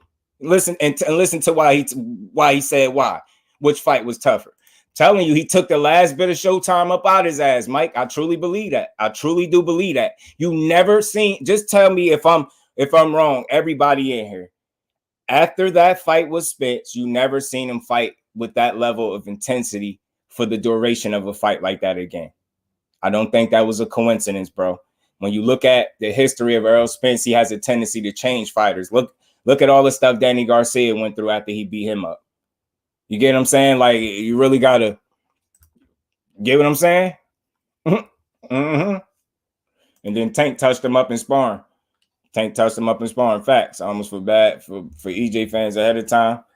I don't feel bad for nobody. I think we all win. Even if the guy you rooting for lose, it's boxing wins, bro, because we get in fights that we need. You get what I'm saying? So the most you could do if you really invested in Errol Spence, emotionally, then maybe you'd be sick for a little while, but you'd be all right. You know what I mean? If he lose, and then vice versa, if Terrence Crawford lose, Y'all be all right. Y'all be all right. But I ain't no Errol Spence fan, man. I'm a boxing fan. And I mean that wholeheartedly. And I rock with Spence. You know what I mean? I'm a Spence supporter. I don't like calling myself a fan. Pull and bring to him. I was going to make a few emails. Right. The Porter wasn't. How many head bunts did he hit Bud with? Mm-hmm. You know you like using that head. Right, Zach. Right, Zach. You did, bro. You did. I'm just sitting back in the cut like, yeah, man. You know. I see you, my boy. I just think when I lay this stuff out, I'm going off of what people said out their mouth. So it's not nothing I'm making up. I'm just giving my assessment based off what they said. If a guy is telling me the head trainer is, what did he do soon as he lost? He threw his son right under the bus, bro. Soon as he lost, he threw him right under the bus. Oh, well, guys get to the point in their careers and they think they know it all. He went straight to throwing him. That was a cringeworthy moment. He was supposed to do that in the locker room. He wasn't supposed to throw his son under the bus. You get what I'm saying? As soon as he went out there and fought his ass off. You get what I'm saying? And if that don't make people raise an eyebrow, when have you ever heard a trainer say, I knew I was gonna stop the fight before it started? Come on, man. That's because he knew he didn't do everything he was telling him to do. That's all I'm telling y'all. And I think it made a difference. He said he told his dad out of his own mouth he's gonna save some for fight night. What the hell? Save some for fight night? You get what I'm saying? The minute Sean Porter stopped being Showtime, he was already at a deficit against Terence Crawford. And then you got in the ring and you try to outbox the naturally better boxer, in my opinion, you was gonna lose. Your best chance at beating the Terence Crawford was making the fight physical, making it rough. You get what I'm saying? And landing your shots that way and trying to outwork him. Trying to outbox him, I just think it was a bad strategy. You get what I'm saying? It worked in spots, but I think he did too much of it. You get what I'm saying? He tried to be too much of a boxer when we know what Sean Porter really is. He get in there and fight, bro. He get in there and fight. Charles Landry, salute, fan. Appreciate you pulling up. Nah, he do. Y'all go sub up to the Brody. Big text, man. Yeah, if that's 512 boxing, that's you, right? Big text. I just like talking. Nah, it's fun, Thomas. It's all good over here. Yup, Kenny did. You get what I'm saying? That's all. I ain't making no excuses. I just lay the information that's out there. Y'all can dissect it and digest it however you want. You can think all the stuff I said is just whatever, but it's facts though. It's what came out their mouth. And I feel like it's logical to believe that if a guy is telling his father no, that means he was asking for him to do things in training camp that he was not willing to do at this point. And again, to make my point further, I don't know how many of y'all heard exactly what really led into Sean Porter not wanting to fight no more. It was exactly that. He said training. It was too hard to keep getting up for it and putting that much into it. I said this before. I swear I said this on everything. I don't know if people remember. I said this before I heard him speak it out his mouth. I said it. I said, yo, that kind of style that Sean Porter got is very impressive while you young, but it's a crash and burn kind of style because he put so much into every training camp and every fight, and he take punishment, and on top of that, he don't duck no smoke. He fight the best of the best. That's a crash and burn, and I don't mean that in a negative light. I mean, that's not a guy that's going to fight into his late 40s. And when did he retire? 34 years old, man.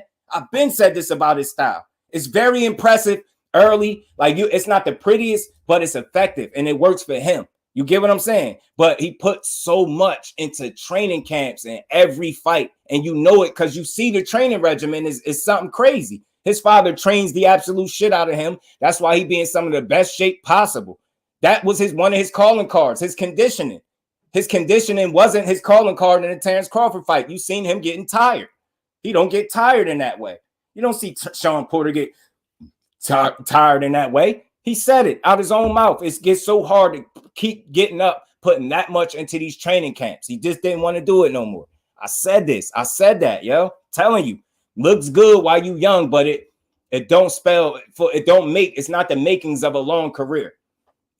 It's just not. It's not to take way too much punishment. It's kind of like, in a sense, how Provodnikov is exciting. Yeah, that's an exciting style, but look how early he retired. It just don't last long. And Sean Porter, the fact that he was willing to fight the best of the best, that helped.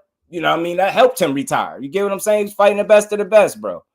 So respect to him, man. Respect to him.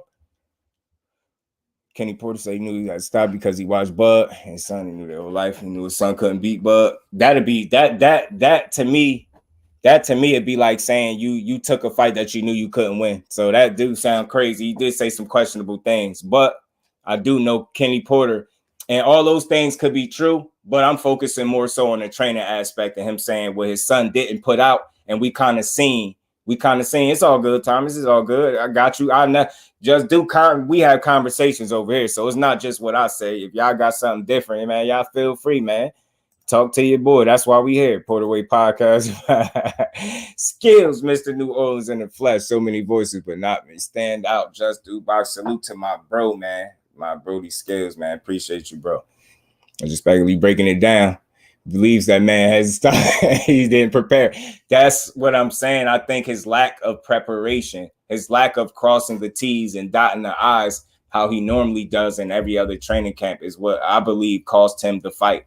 And not just a loss, a knockout loss. I believe if he was in the best shape that he possibly could have been in, not telling his father no, not claiming he was going to save something for the fight, I think he could have at least made it out the fight. You get what I'm saying? I don't think he wins. I ain't saying he wins, but I think he could have made it out the fight. You get what I'm saying? I seen a very careless and reckless dude when he got dropped, like even more reckless and careless than he normally is. And he said it. And I'm telling you that boxing is really a sport of inches, man. And I'm telling you, it was just some critical, you can tell it was some things that he just didn't do that he normally do to be in the best shape, is what I'm saying. And that's just my opinion. And Errol Spence felt the same way. EJ said, when you ever seen Sean Porter gassed in a fight? Ever. You get what I'm saying? And I think that was real. Dude was tired as hell in that fight, bro. He knew he was tired. He was tired. I'm like, damn. And just think, y'all, he wasn't even fighting at the same pace and intensity that he fought Errol Spence. So just imagine. You get what I'm saying? Imagine if he was in that shape but fought at the pace. He probably got knocked out even sooner because he would have been gassed. He wouldn't have been able to keep up with the pace.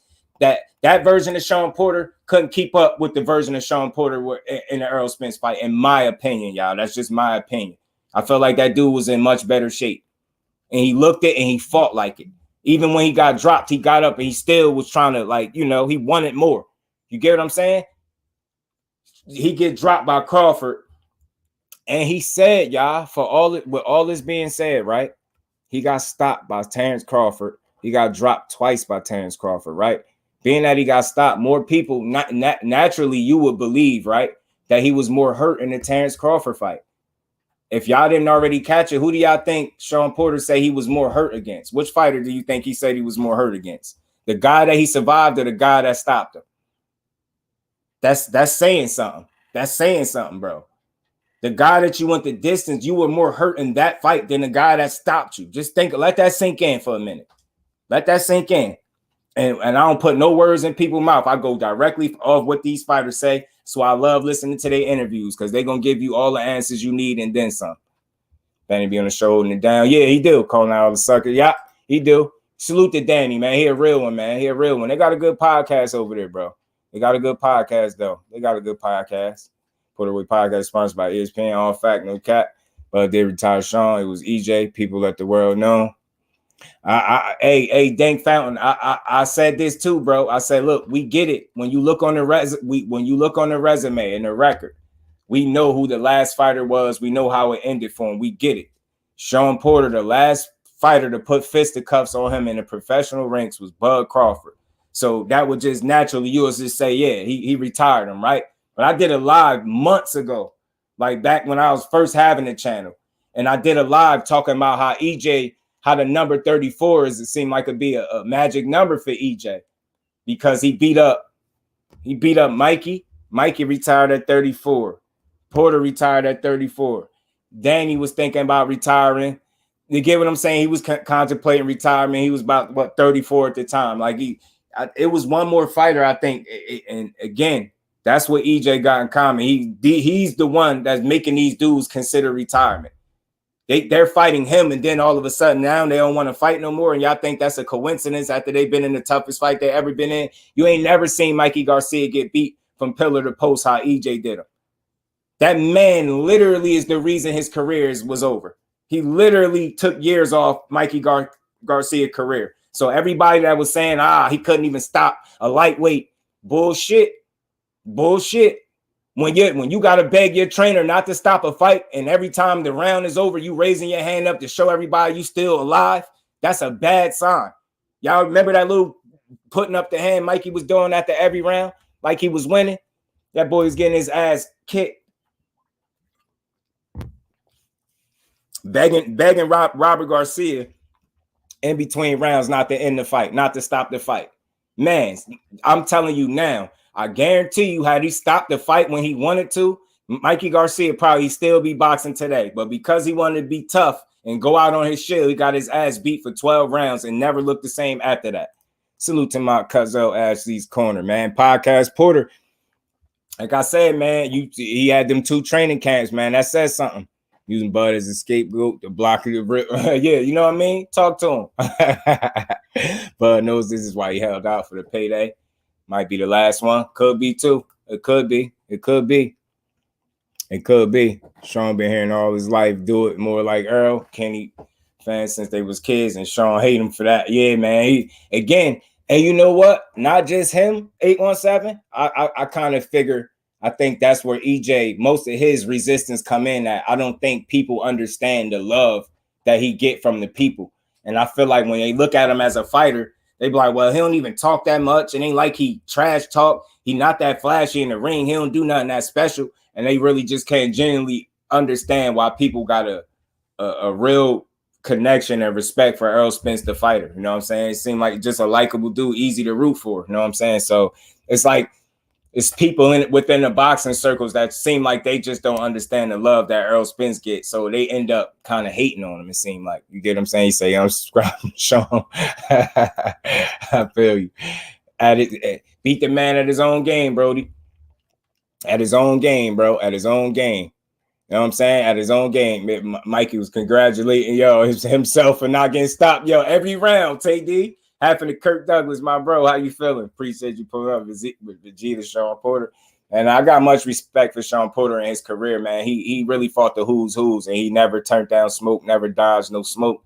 And I think that helped shorten his career too. I think his style, I think his energy level, the pace that he liked to fight at, just the pure intensity, man. Like he just was a workhorse, man. And I just always say, that look good while you young, but you not going. That Sean Porter was never going to be a guy fighting until he was 40. Not with that kind of style, in my opinion, because he wasn't a guy that just was going to keep fighting and allowing himself to keep getting beat by, fighter after fighter coming up. He wasn't going to be no gatekeeper, is what I'm saying. I mean, Gary versus Leo overdue. Man, they can still make that happen because Gary can move up. Gary said he moving up. He said he done with 26. It's come down to that, right? I'm telling you. See it more because he didn't quit. Oh, absolutely, Mike. Absolutely. He got much respect for taking that beating like a man, because he took that beating like a man. Yeah, Thomas, facts, bro. Facts, man. Facts. Doug Zero Smoke. So I got much respect for him. And again, it's like I'm not a guy that's big on disagreeing, right? Even if I have a different stance, I just like to have these conversations. I thought the dude that was on his podcast had something very interesting to say. Crawford never struggled in fights, and he feel like that's the reason he's over Spence. But couldn't you also say that could mean that Spence was tested more and fought better versions of these guys potentially, which led to closer fights? You get what I'm saying? More competitive fights. And let's not. The thing is, I know a lot of times people see the end result and they say, they forget about the action that took place because the end result be the end result. And I get Kell Brook was knocked out early by Terence Crawford, but people forget the damage and the success that Kell Brook was able to have very early in that fight. You get what I'm saying? That version of that guy. So that wasn't a blowout fight. You saying he don't have close fights. That was competitive until you knocked Kell Brook out. No BS. Sean Porter and Terence Crawford was competitive until he knocked him out. He was literally down on the cards. So dude here that say he don't have close fights is talking BS. You get what I'm saying? He talking BS. That wasn't a blowout, bro. That wasn't no blowout. I mean, Vegeta was jealous, but he wasn't a hater. Sean more like Freeze. Said that boy got hypertension. D. Yeah, we need to see Gary back, D1. Earl seen Robert, and then about to cry in the corner and took the last 2 rounds off. Yeah, I'm telling you, yo. I'm telling you, I really do. 817 still to this day, I feel like it's a certain notch that he could have kicked up on Mikey Garcia, and I just feel like he didn't do it because he just hell bent on boxing his head off. He's boxing his head off, bro. Probably a little slow. Mikey Garcia, the win is overrated, although EJ definitely is the real deal. I don't think the win overrated because I think of the fighter that Mikey Garcia was up until this point, right? Mikey Garcia was a guy that was dominating competition. He had some competitive fights, but he was knocking guys out, cleaning everybody up, right? He just bit off more than he can chew. Very accomplished fighter. And still to this day, even though Sandor and Martin beat him, nobody never beat him the way EJ beat him. That's why I was able. That's where that's where the assessment lies in that fight, right? You got to think about the perspectives, right? You think about how accomplished Mikey was, how many fights he had. I get it, he's a smaller guy, but he asked for it, right? Mr. I see something himself, right? He asked for it, very accomplished. And like I said, still to this day, you've never seen nobody beat that man every single round like that. You've never seen it. Even Sandor Martin didn't do him like that. So I think that's where the assessment lies in how good of a win it is. Like you don't want to overstate the win because, you know, it's a smaller guy, right? But it's that doesn't mean that he can't lose to a smaller guy. You get what I'm saying? Smaller guys don't always lose. EJ just a real big guy that can fight for real too. You know what I'm saying? So I look at it like that. Nobody ever beat him the way that EJ beat him. Now I know he didn't have a ton of fights after that, but that was in large part due to what EJ did to him. So even though I don't overstate the win, I give it just enough credit because he asked for it. As a man, he asked for it. So I just, you know what I mean? Quality. He was very quality at the time of that win. You get what I'm saying? Undefeated. Just was a guy bit off too much, more than he could chew. For real, for real. I guess it is his best wins. And now it is for different reasons. For some of the reasons that I mentioned, in my opinion. I ain't going to overstate it and say, like, you know, but I just know how quality, and think about it. Fish grease, what it do, family? How you feeling? Think about it. Mikey was good enough to the point where he had, appreciate you, undercard, man. I do have the best support and the best chat. One of them on YouTube. I absolutely do, man. We're going to keep rocking, grinding, and growing, man. Salute to everybody in the building. And hold on, man. Salute to my bro, Jim. Pardon me if I missed you in the building, Brody. I didn't catch you, man. Salute to my bro, Jim, man. Always showing love in that Cash App, man. Appreciate and we ain't never got a box again. Well, right. well. I already been getting these bets, but now it's time for you to get your just due. Salute to my bro Jim, man. Always holding your boy down, man. Much love and appreciation, Brody. Lewis, salute, fam. How you feeling, bro? Appreciate you pulling up. So that's what Mikey still his Spence will never say anything positive about it because he got smashed out, right? Mikey was on the pound for pound facts. He had the great Sugar Ray Leonard saying he was going to beat Spence because he's Mikey, because he's just the better boxer all around. Just think about that. Ray Leonard. And I know they get it wrong too. I get it. But I'm just saying, like, that's how much confidence people had. So some people, it was people, salute to Lewis, appreciate you. It was people that actually thought that he could beat EJ, and some credible people at that. And they were dead serious about it. So I think it was a really good win. Definitely feel like EJ let off the gas on Mikey. I kind of do, man. I do, Shower. I do. I feel like he let him live a little bit. Fate, my bro. Salute to you, family. How you feeling, bro? I hope you Cal look better as well. Easier turn Cal until drunk out and get drunk out of the fight. Yo, I'm telling you, Cal face is clear to the bud too. I'm telling you, right? He just his punch resistance was shot at that point, cuzzo. I think, you know what I mean? We seen him take bigger shots from Golovkin. And nobody in this room, nobody in boxing is gonna make me think Bud Crawford punch harder than Golovkin. We seen him take flush, clean shots. He got stopped on his feet. Let's remember that. You know what I mean? Like we seen that man take some real shots, bro, and hang in there. You know what I mean? So I think at that point he fought Bud. This is no slight to Bud. I think Kell Brook punch resistance was a little shot. That's all. You know what I mean? Two broken eye, 2 surgeries on the eyes. I think he was a broken guy, and especially going off of Crawford's logic. He was a broken guy. You get what I'm saying? Based off his logic. So. Right, bro. Right. Mr. Collins, salute. Mikey was a 3-division champ, undefeated, 39-0, 30 KOs. Talk to him. Talk to him, bro. Salute to, damn, my bad, y'all. Salute to my Brody Educated Jab in the building, man. In that cash app, much love and appreciation. And we ain't never got to box again. Well. I already been getting these bets, but now it's time for you to get your just due. Salute to my bro Educated Jab. Much love and appreciation, bro. My bad, y'all.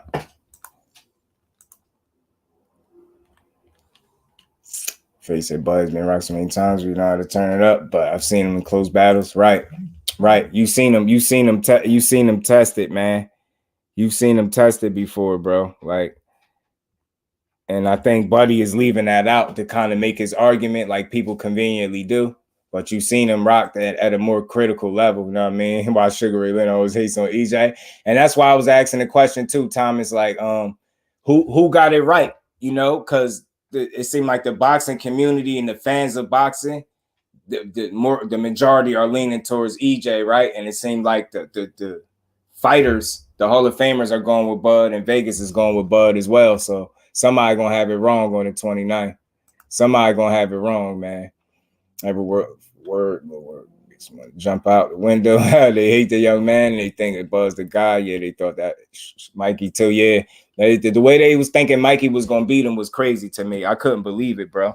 It was shocking to me the way they thought Mikey was gonna beat EJ and how the confidence that they were speaking that he was gonna beat EJ with was wild. Saying he was the better boxer and all that stuff, I thought that was just a grave miscalculation on their part. I think, and again, I think when you look at Errol, man, it's just not flashy. It's so easy to underappreciate what he brings to the table. And I think 29th, he gonna show some people again why he one of them guys, man. He is the truth, like his name suggests. Salute to him, baby girl. Don't work too hard over there. Yes, man. I be forgetting about the camera, y'all. Pardon me. I don't be thinking about it. EJ just took the guy's best shot. I be looking over there instead of over there, even without being ready, and came back to fight like nothing. Ugas hurt Sean as well. If y'all ain't know, yeah, he did.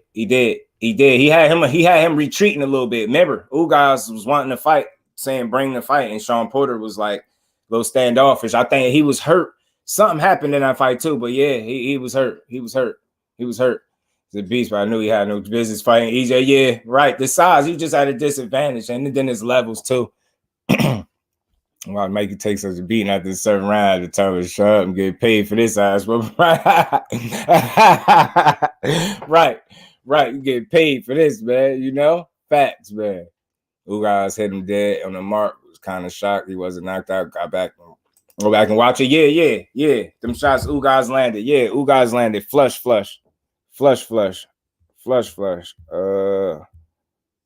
Pardon me.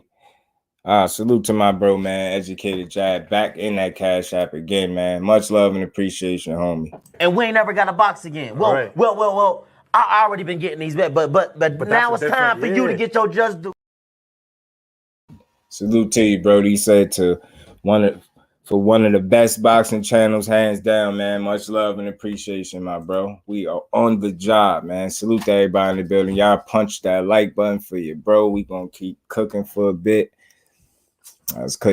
Danny clip EJ after the bell. Yeah, right. Remember he did the little, you know what I mean? Yeah, so the bro got a beard. And if you know, Danny Garcia is one of the more heavy-handed punchers in the sport, man. A lot of people don't get that man the credit that he deserved. His punching power was real, man. Danny Garcia was a naturally heavy-handed dude. I ain't saying he was the biggest puncher at 47, but that man, he did get some knockouts there too. He got some power, man. A lot of people say it. Everybody that fight Danny say he got power for the most part, except for maybe Benavidez. Not even so much the chin. It's the poker face. If he was even hurt, you can't tell. Nah, he got a hell of a poker face, D1. Hell of a poker face. Smart, confident one who knows sports. They're going to tell the truth like men could never do. I'm telling you, that's why I appreciate the ladies of the sport. Andrew Gray, salute family. Appreciate you stopping through, man. Y'all punch the like button for you, bro. Which jab is more, oh, my bad. Okay, don't work too hard, baby girl. EJ and Bub ain't hit hard, but who showed more effect and who was the one who rocked them? Right. Jab. We talking about just the educated jab. Yeah, educated jab. I think. Hold on. I don't want to, cause I don't be. Yeah, educated Jad. I don't want to be wrong. I think I'm right. Hold on. I don't want to be wrong. Or is that you, Brody?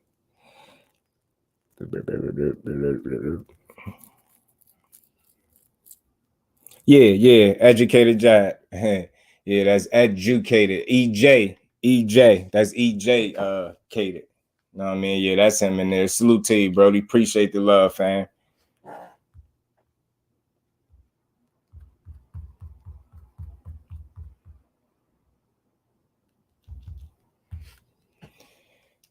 LaMarcus, what's good with it, family? How you feeling, bro? Appreciate you stopping through again. Boy, look like Baby Tyson wobbling Renzo. He did. He hurt him bad, man. He got a hold of that chin, bro. And it's because he be dropping the hand. He still. All right, I'm going to just say this. And people make of it what you will. I noticed the same mistake that he made in the Gamboa fight. He made that same exact, damn near the same exact spot on move when Mean Machine supposedly had dropped him. He did the same exact sequence. Y'all don't believe me? Go back and watch it. Just go back and watch the little moment when Gamboa hurt him.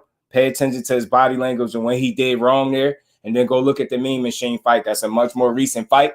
A fight at 47 where he knocking everybody out. Go look at that fight and you're going to see him make the same mistake that got him. I'm just saying. And Spence punching better than Mean Machine to me. Straight like that. But I'll just throw it out there. Salute to my bro, Educated Jad. Appreciate you, family, man. Stay safe, man. Safe travels as well, bro. Appreciate the love as always, family.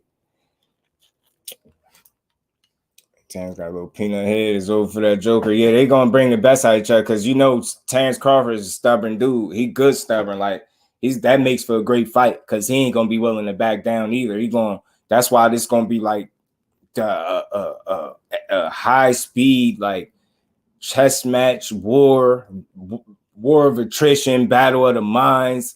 Like I think we're gonna get. There's no way this fight ain't gonna deliver because just like EJ keeps saying, their temperament, it just makes for a great fight. Whoever wins, it's gonna be a great fight. They ain't letting this fight be born because they ain't gonna be scary in there. You know what I'm saying? They're gonna go for it. You ain't seen a fight where they ever fought timid, so that's just not in their temperament, and they're not gonna get to this fight that's of this magnitude and do that. They're not gonna do it. So if I did talk about right, they do bring that up. You feel me? They do bring that up. Gamboa punched well above his weight. Yeah, he did. He definitely did. He had a nice punch on him though. My opinion. Original Skywalker was good with it. Helped his friend out by giving him a fight. People could say he fought someone.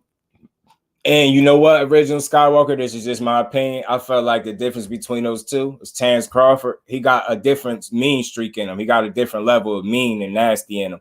He knew once the contract was signed, he knew how to turn that switch off. And it was no longer friends once it was time for a fight. Sean Porter was still trying to be friendly, in my opinion, which led to him being invited out to paintball. So not only did he knock you out and quote unquote retire you, first one to knock you out, then you retire. You go invite this man to paintball and he beat your ass in paintball, and then you invite him to the podcast. Yeah, he was a friendly ass dude.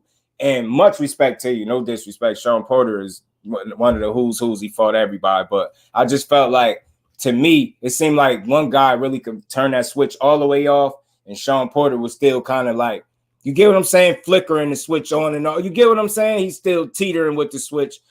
Terrence Crawford shut that off. Emotions is dead. I don't rock with you until I beat you up. And then again, as soon as the fight was ended, he ran right over there, embraced him, and showed him it was all love. But that's, to me, temperament too. Temperament. He knew he had a job to do, and he was coming in there to do it.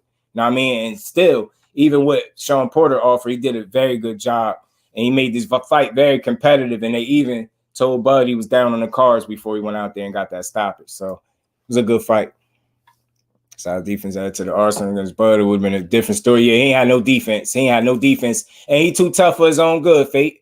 He fight when he hurt, which is bad because he was trying to fight Bud while he was hurt, and Bud was little boy and him beating the absolute hell out of Gamboa.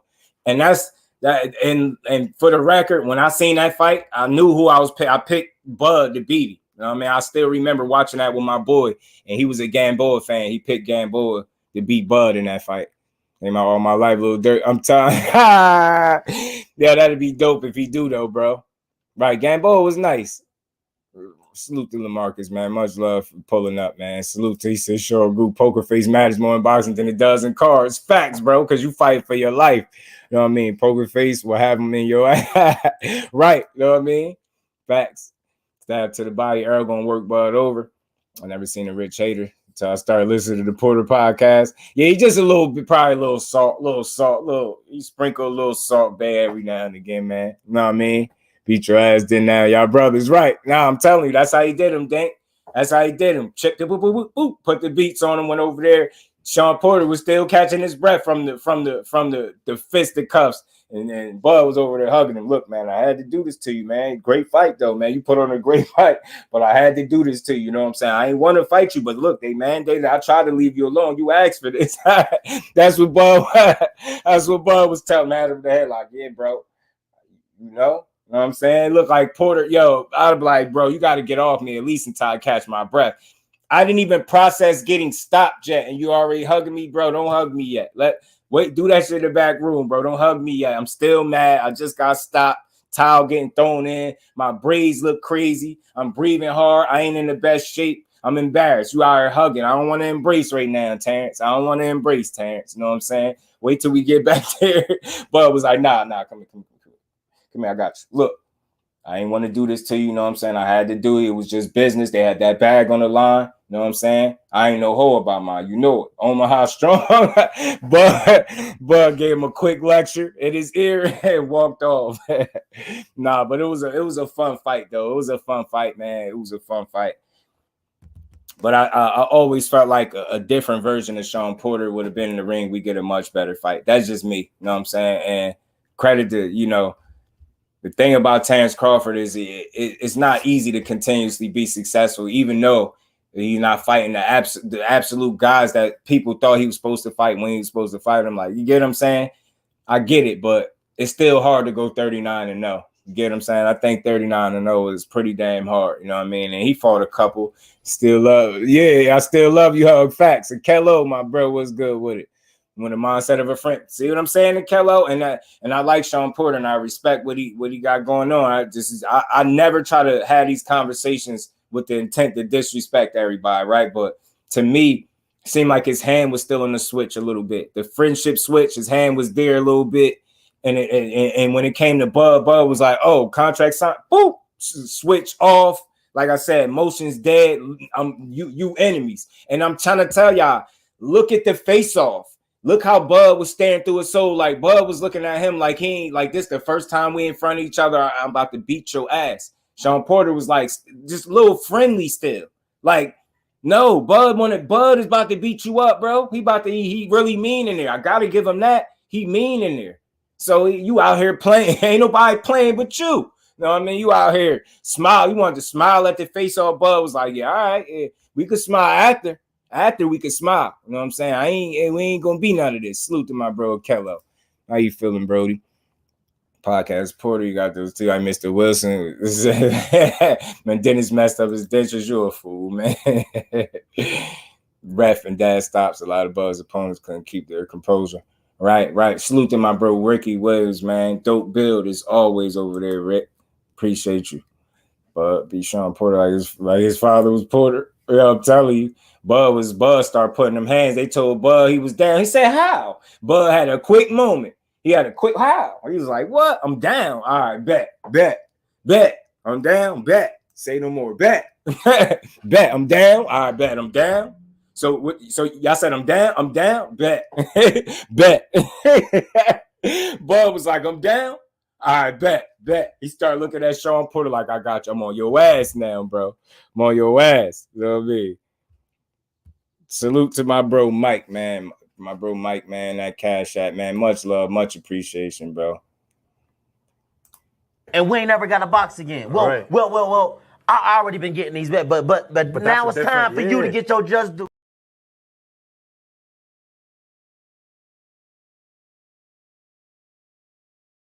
Punch the taste of Sean lips. I didn't see that. Nah, he had Sean mad as hell. Dave was down there punching. The hardest punches he landed on the fight was when he punched the mat. Boo. I was like, damn, say that for Bud. Hit him like that. You taking it out on the wrong person.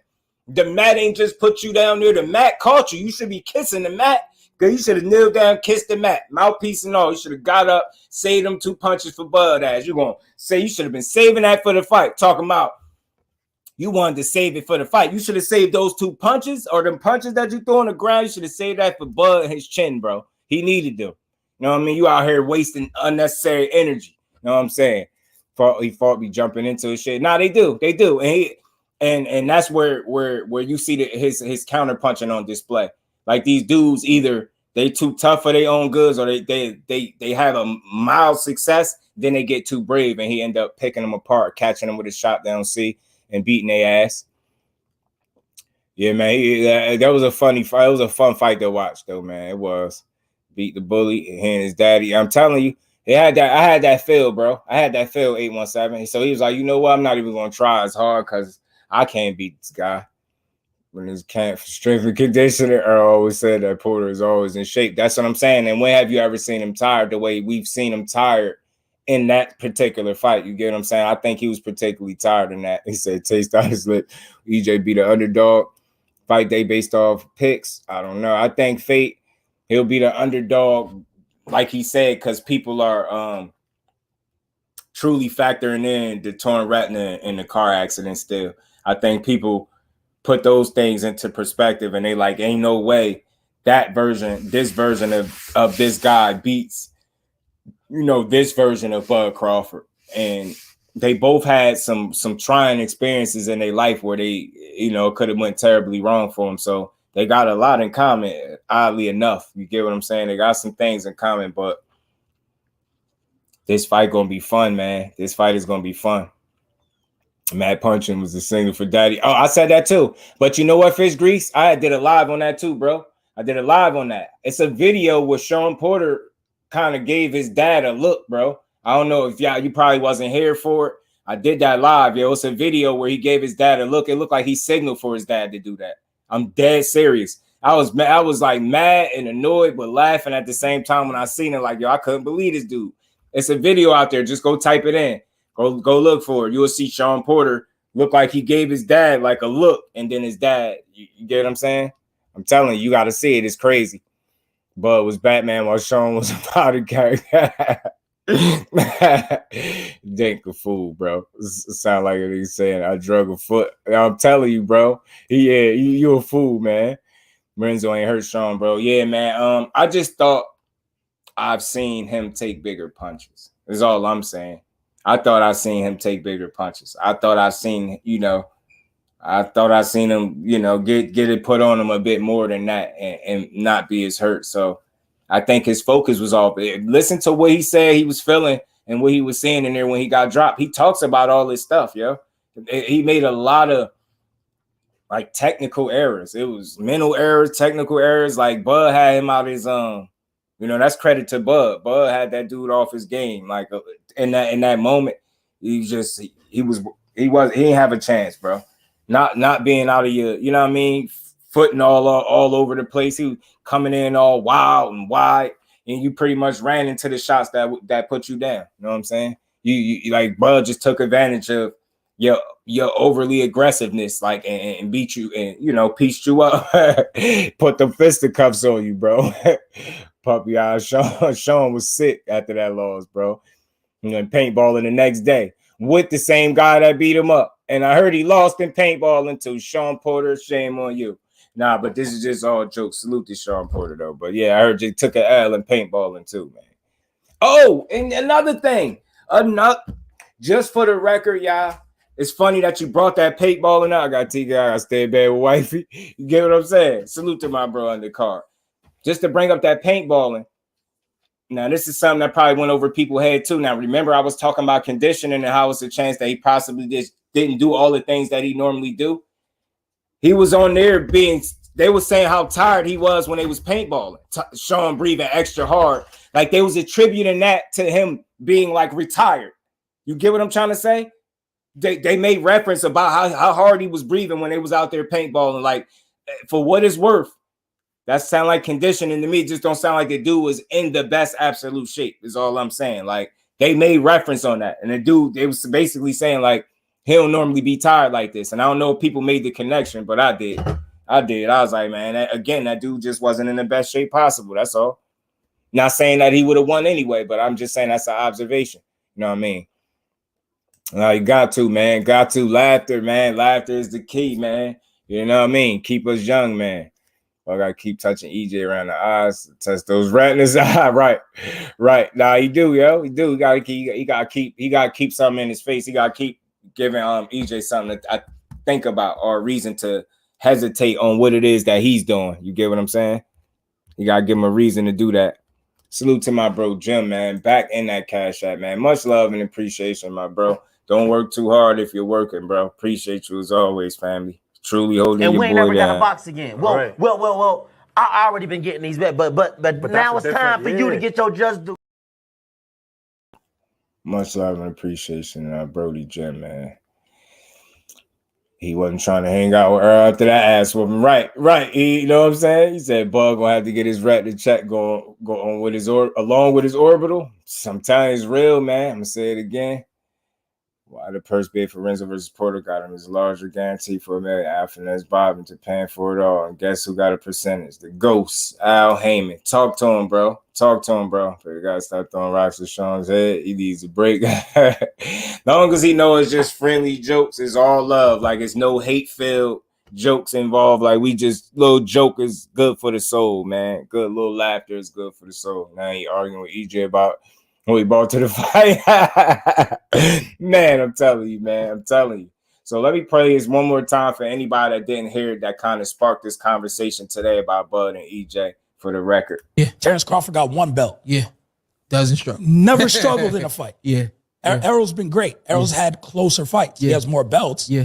But similar opponent, you. Yeah. Errol struggled. That was a close fight. Very. It came down to him getting the quick knockdown at the end. Yeah. Really, that's the deciding factor. Yeah. Crawford doesn't have close fights. Yeah. That's why he's above Spence. Yeah. And again, like I was saying, y'all, just to get my quick thoughts on this and recap for anybody that didn't hear it, he made an interesting argument, a case for Bud Crawford, right? But I would say I don't know if you can say a guy is struggling. I don't know if that's the way to phrase it. If I come into a fight and I beat you at what you do best, I don't know if you can say I struggled because the fight was competitive. Now follow me. If EJ went out there and did what he normally did, right, and fought the way EJ normally fights, and that fight was that close, then I say he struggled. You know why you could say he struggled? Because he was attempting to do the stuff that he normally do, and he couldn't do it, or you get what I'm saying? He tried to do what he normally does, and you just made the fight close. You get what I'm saying? So in this instance, imagine me beating you at what you did best. So who's really struggled? Who really struggled? Did you struggle or did I struggle? Because I'm fighting you in your wheelhouse. I'm giving you your best opportunities to land on me. You get what I'm saying? I'm fighting you right how you want to fight. No backward step. You get what I'm saying? I'm allowing you to be successful in spots because I'm right there, because I'm not establishing the jab and setting everything up behind the jab and taking my time. That was a fight.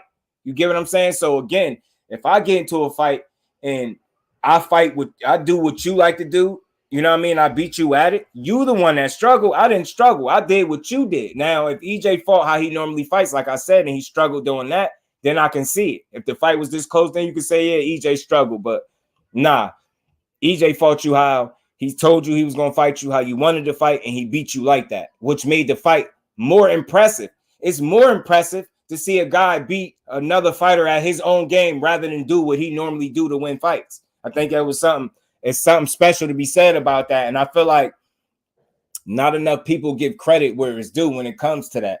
You got to be real. Like just hypothetically,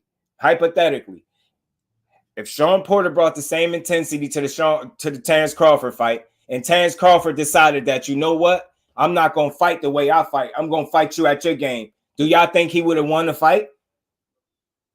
You get what I'm trying to say? EJ has shown you that he can fight you at your own game and beat you. It wasn't just Sean Porter. That just was more impressive because it was a physical fight. And you know that's not how EJ fight. He still beat him, dropped him and everything. That's very impressive, bro. I don't care how nip and tuck the fight was. I'm doing what you like to do best, what you train for. This is your wheelhouse. This is where you are at your best, fighting like this. And I beat you. You struggled, bro. And that's the difference. That's why that loss hit a little different than the Terence Crawford loss, even though you got stopped by Crawford and you made it the distance with Spence. Because you was already in your best shape. You knew what it was, and he still beat you. You knew the dude was coming off a fat cat. Boxing circles are small. You knew what was going on with EJ. That's why that one sizzle, it hurt your spirit. It hurt a little bit more. It hurt a little bit more because you know you gave more to that guy that you claim is the fourth best fighter you fought. You get what I'm saying? Hey, man, Spence is different. He showed you he could beat you at your own game. I've seen him do it a number of different times. He can adapt to what's in front of him. That's what people are not talking about enough of. Get what I'm saying? What they tell him? They told him Mikey Garcia was a better boxer. He said, oh, yeah, watch this. Watch this. Get what I'm saying? Oh, Sean Porter. Sean Porter, you want to fight? I'll fight you however you want to fight. And I'm going to beat you at it. What are we talking about? I'm not taking anything from Crawford. I just don't feel like he does that way. I feel like he beats you up the way he wants to beat you up, and there's nothing wrong with that. He's very dangerous at it. But I've seen some adaptability. You get what I'm saying? I get it. They keep calling Crawford so versatile. Cool. But I see adaptability with one of the most fundamentally sound fighters I think we got in the sport, which is Errol Spence, man. So the man showed you he can do it. Whatever type of time you want, he can get on that same type of time too. And again, this whole notion that he can't box, man, I don't know, man. I seen some Olympic footage, man. I seen this dude be on his toes. I seen him box very well, man. I think it's a very well-rounded fighter that you got to be in front of, and sometimes you just got to face him to know how good he is. I think EJ is one of them guys. He got to take his birth certificate before he play. You stupid, bro. Food truck stalker. Man, you're a fool. B-Dog, what's good with it, family? How you feeling? Mikey beat him at his own game, and Canelo 100% boxed his ears off. You know what I'm saying? So, again, he's just, I think, a rare breed. And although he done suffered some setbacks, I think that just made him just as dangerous, bro, because he understands what's at stake, and he's treating life like it. You get what I'm saying? So it's different, man. It's different, man. People are going to be so mad if EJ pulls this off. Yes, the haters are. When you're not a hater or neither of the fighter, you know it's a possibility, right? That it goes either way, and you just going to be glad you seen a real fight, a real good fight. The haters are definitely going to be pissed off if EJ win. The people that hate on him, because they're going to have to eat their words. That to say he was just a drunk and all of that, and then beat the guy that you lobby for months on end, it's going to sizzle in their spirit a little different. Once required for his birthday. Earl been in a few training camps for this fight, but I'm telling you, he been in shape with Canelo. They've been sleeping, thinking this man ain't in the best of shape. They tripping. I think he on point. But I also think Bud is crossing his T's and dotting his I's. And unlike Sean Porter, he's not going to, and no disrespect, but he's not going to save something for the fight. He going to cross them T's and dot them I's like he's supposed to, because he understands the challenge that he's in front of, just like the same way you did when you got in there with him. So I expect it to be the same way for bro. Real talk. Real talk, man. Bo Mack is his son. They banned from all. He's a fool. Haters going to be mad, Bud, for not bringing it home. Then it's on to the next possible L. I'm telling you, that's how fans move. That's why I call we supporters, bro. We rock with you, win, lose, or draw. It's deeper than the win. And so we root for people, I think, inside and outside the square circle. You get what I'm saying? So win, lose, or draw, if I rock with you, I'm going to rock with you. So, I mean, I just can't wait to see this fight. And like I said, you know, we're gonna be discussing this fight all the way until we get here and then some, y'all. And I told y'all, hopefully y'all understand how we could continue to have different, you know, in-depth conversations that you didn't necessarily have. Like I said, this was an interesting talking point that he brought up, that Bud don't have close fights and he don't struggle in his fights. You get what I'm saying? Even though I think that could be debated, or, you know, you can put up some resistance with that, but it's still a good conversation. And he feels like that's, to him, that's the difference between EJ and Bud. Bud don't have close or competitive fights, and EJ do. But at the same time, you can also say that guy, just like bro said when he first came in here, that guy is more battle tested. The guy that's having the more competitive, closer fights. You get what I'm saying? And I think that's what you kind of got to look at when you say something like that. You get what I'm saying? Look at the timing in which guys are fought. That matters. I don't care what nobody say. That matters. Timing matters. Boxing is about timing, not just timing a punch. Timing in your career. Timing matters, bro. You know what I'm saying? Timing matters. Ask Canelo. Just ask Canelo. Just ask Canelo. Yeah, I believe so. A rematch calls in there. I believe it is. But anything after this fight will be life and death in a fight for Bud. It might change him, Rick. It might change him, Bud. Grizz, go to sleep. I'm telling you, bro. It might change him. He went to juvie. Still in Parmesan and pepper flake. He's stupid. Mystery Machines. What's good, family? How you feeling, Brody? Salute to you, bro. Appreciate you stopping through. Smile, Walker, Oxtail. You stupid, bro. Man, you on his back, man. But yeah, y'all. So I thought that was this was a good talking point. Like I said, man, this fight gonna be fun for so many different reasons. We truly gonna have fun with this, y'all, and I can't wait for it, man. I can't wait for it, and I truly hope AB go get himself some help. Salute to them boys for pulling that interview down. Didn't need to be out there anyway. It's just too bad that it ever went up in the first place. It is what it is. AB gotta go get himself the right kind of help before he self-destruct, man. You get what I'm saying? You can't keep gambling with your life like that. You get what I'm saying? So hopefully that dude will get the help he need, man, and stay out the way. You get what I'm saying? Man, who's starting the room? Bud drove himself to the hospital. Who just man, it's somebody. Cause I just heard the story, bro. Somebody said it. You know who it is. Here, it's a big channel, matter of fact. Now that I'm thinking about it, it's a big channel. I don't like saying people names and no type of, you know what I mean, unless I'm saluting them, but it's a big channel that's pushing that. You know who it is.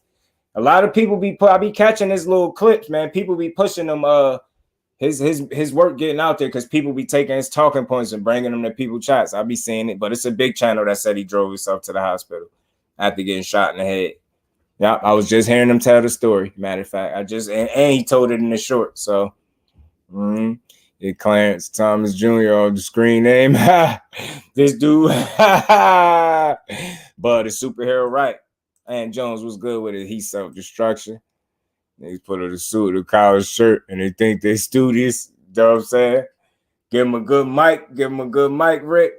And they on, know what I'm saying? Mink was good with it, fam.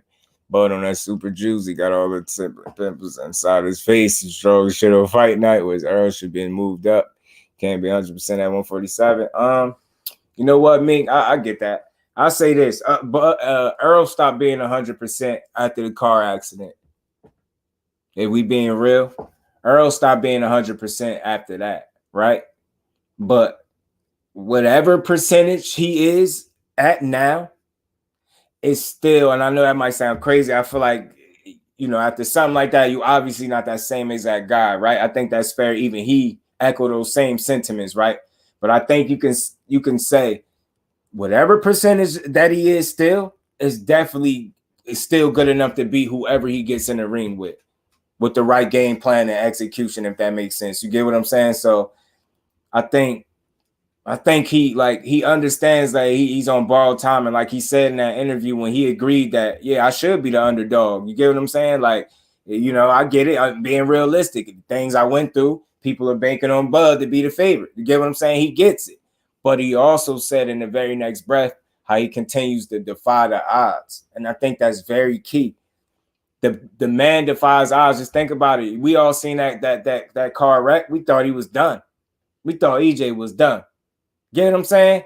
All I kept thinking, I know y'all was thinking when y'all seen that video. I know you got the crazy feeling. I got all of that. I'm like, man, I just kept thinking, like, where the hell is he at? Like, you get what I'm saying? I'm just like, bro, ain't no way he good after that car. You get what I'm saying? You see how that car like a soda can or something like it. You get what I'm saying? Like, so you already figure he'll never be nowhere close to the same. But then he comes back and shows you otherwise. Then torn retina. You see how that basically ended Abner Mares' career after the torn retina. See how his eye be looking? You get what I'm saying? Then he comes back, defies the odds, and takes somebody else's eye. You get him? It's crazy. Nah, 2 Brown. Out of respect for both fighters, nobody gets no excuse. Respectfully, and I know this might be crazy. He don't even get a layoff excuse. I'm not even gonna make no excuse for nobody. I really ain't, because I don't think this fight. I think that excuses are only going to take away from how great this fight going to be. So I can speak for me, right? I can tell you 100%. I'm not gonna do that. I'm not gonna make no excuses. You know what I'm saying? I'm not gonna try to take away from the greatness that these dudes show in the ring by saying this is the reason. Now you can put things in perspective, but I'm at the end of the day, I think the reason somebody win or lose in this fight is going to be because they're the better man.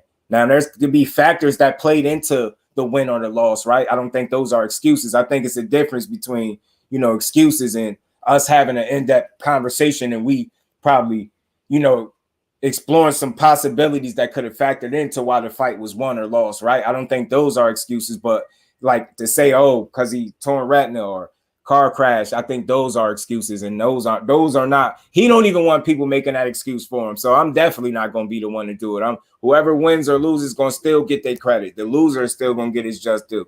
The winner is definitely going to get it, but the loser going to get it too. You know what I mean?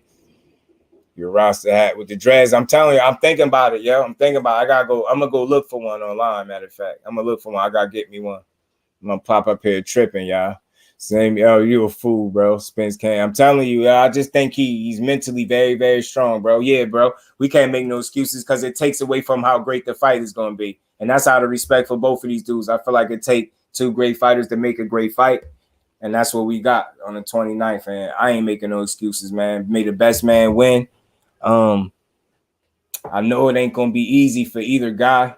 You know what I'm saying? They both going to have to bring their A games respectfully, because that's, to win a fight of this magnitude, to me, I feel like your A game is going to be needed.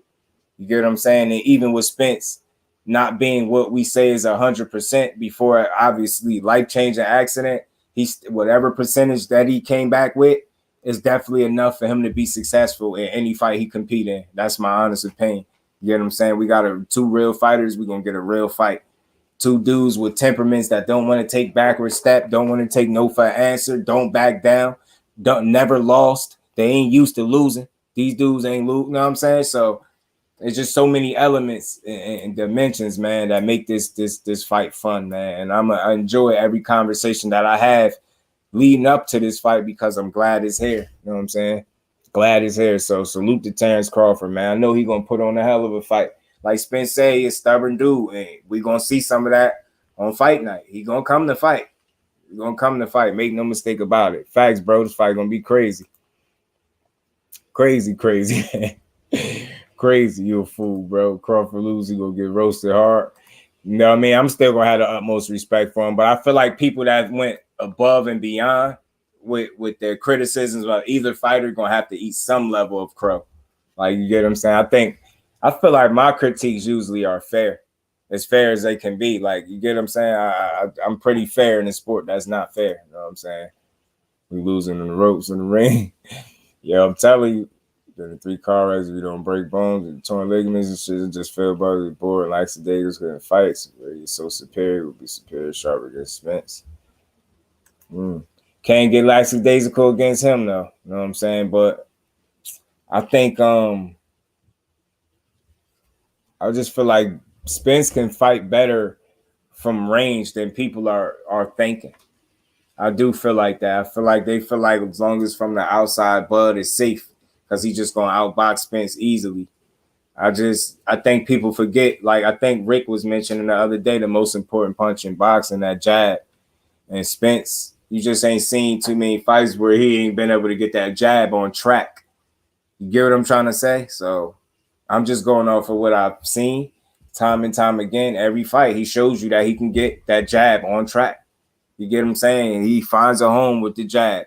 He finds a way to get in close. He gonna get to your rib cage. You get what I'm saying? But he's had success in his fights throughout his career. He's gonna download this data. He's gonna figure you out. He's gonna counterpunch you. He's gonna get in his rhythm. He's gonna get in his bag. He's gonna style on you a little bit. He might catch you with a shot you don't see. He's gonna hurt you. If he hurts you, smell the blood in the water, he's gonna get you out of there. You get what I'm saying? It's different elements of this fight that make it fun. It's dangerous that both guys present for the other guy. It's not going to be no easy walkthrough fight. That's my honest opinion. I don't think it's going to be easy for either guy, but I feel like one guy just got a level of greatness in him that is not going to be accounted for and measured on paper. And I think when they see this fight, if I'm right about what I feel like I'm going to see, those questions, people are going to realize that when the fight is over, just like he's special differently. You can't necessarily pull up the analytics for the type of special I think Errol Spence is. And I'm not trying to sound like a super fan of none of that, because I believe Crawford has some of that too.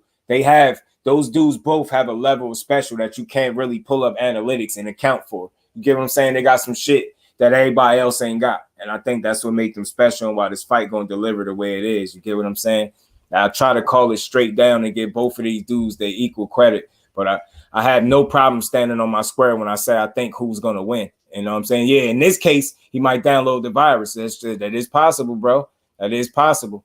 That is possible. It's going to be powered by Canelo for a little while. Canelo came over to make business where it makes sense at. He's like, hey, Mr. Haymon. Mr. Haymon. You know what I'm saying? Be sharp shooting from the jump. You're going to be sitting back first round. You're trying to hurt your Spence off rip.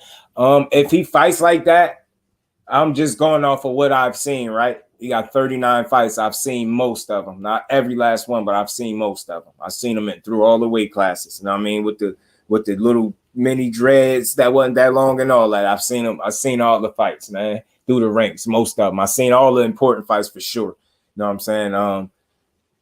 If he fights that way, right, based on what you're saying, me, that means he going to be fighting outside of his character, right? That means he going to be going out of his comfort zone from the rip. That means he would be essentially stepping the way Errol Spence said he going to step to him, right?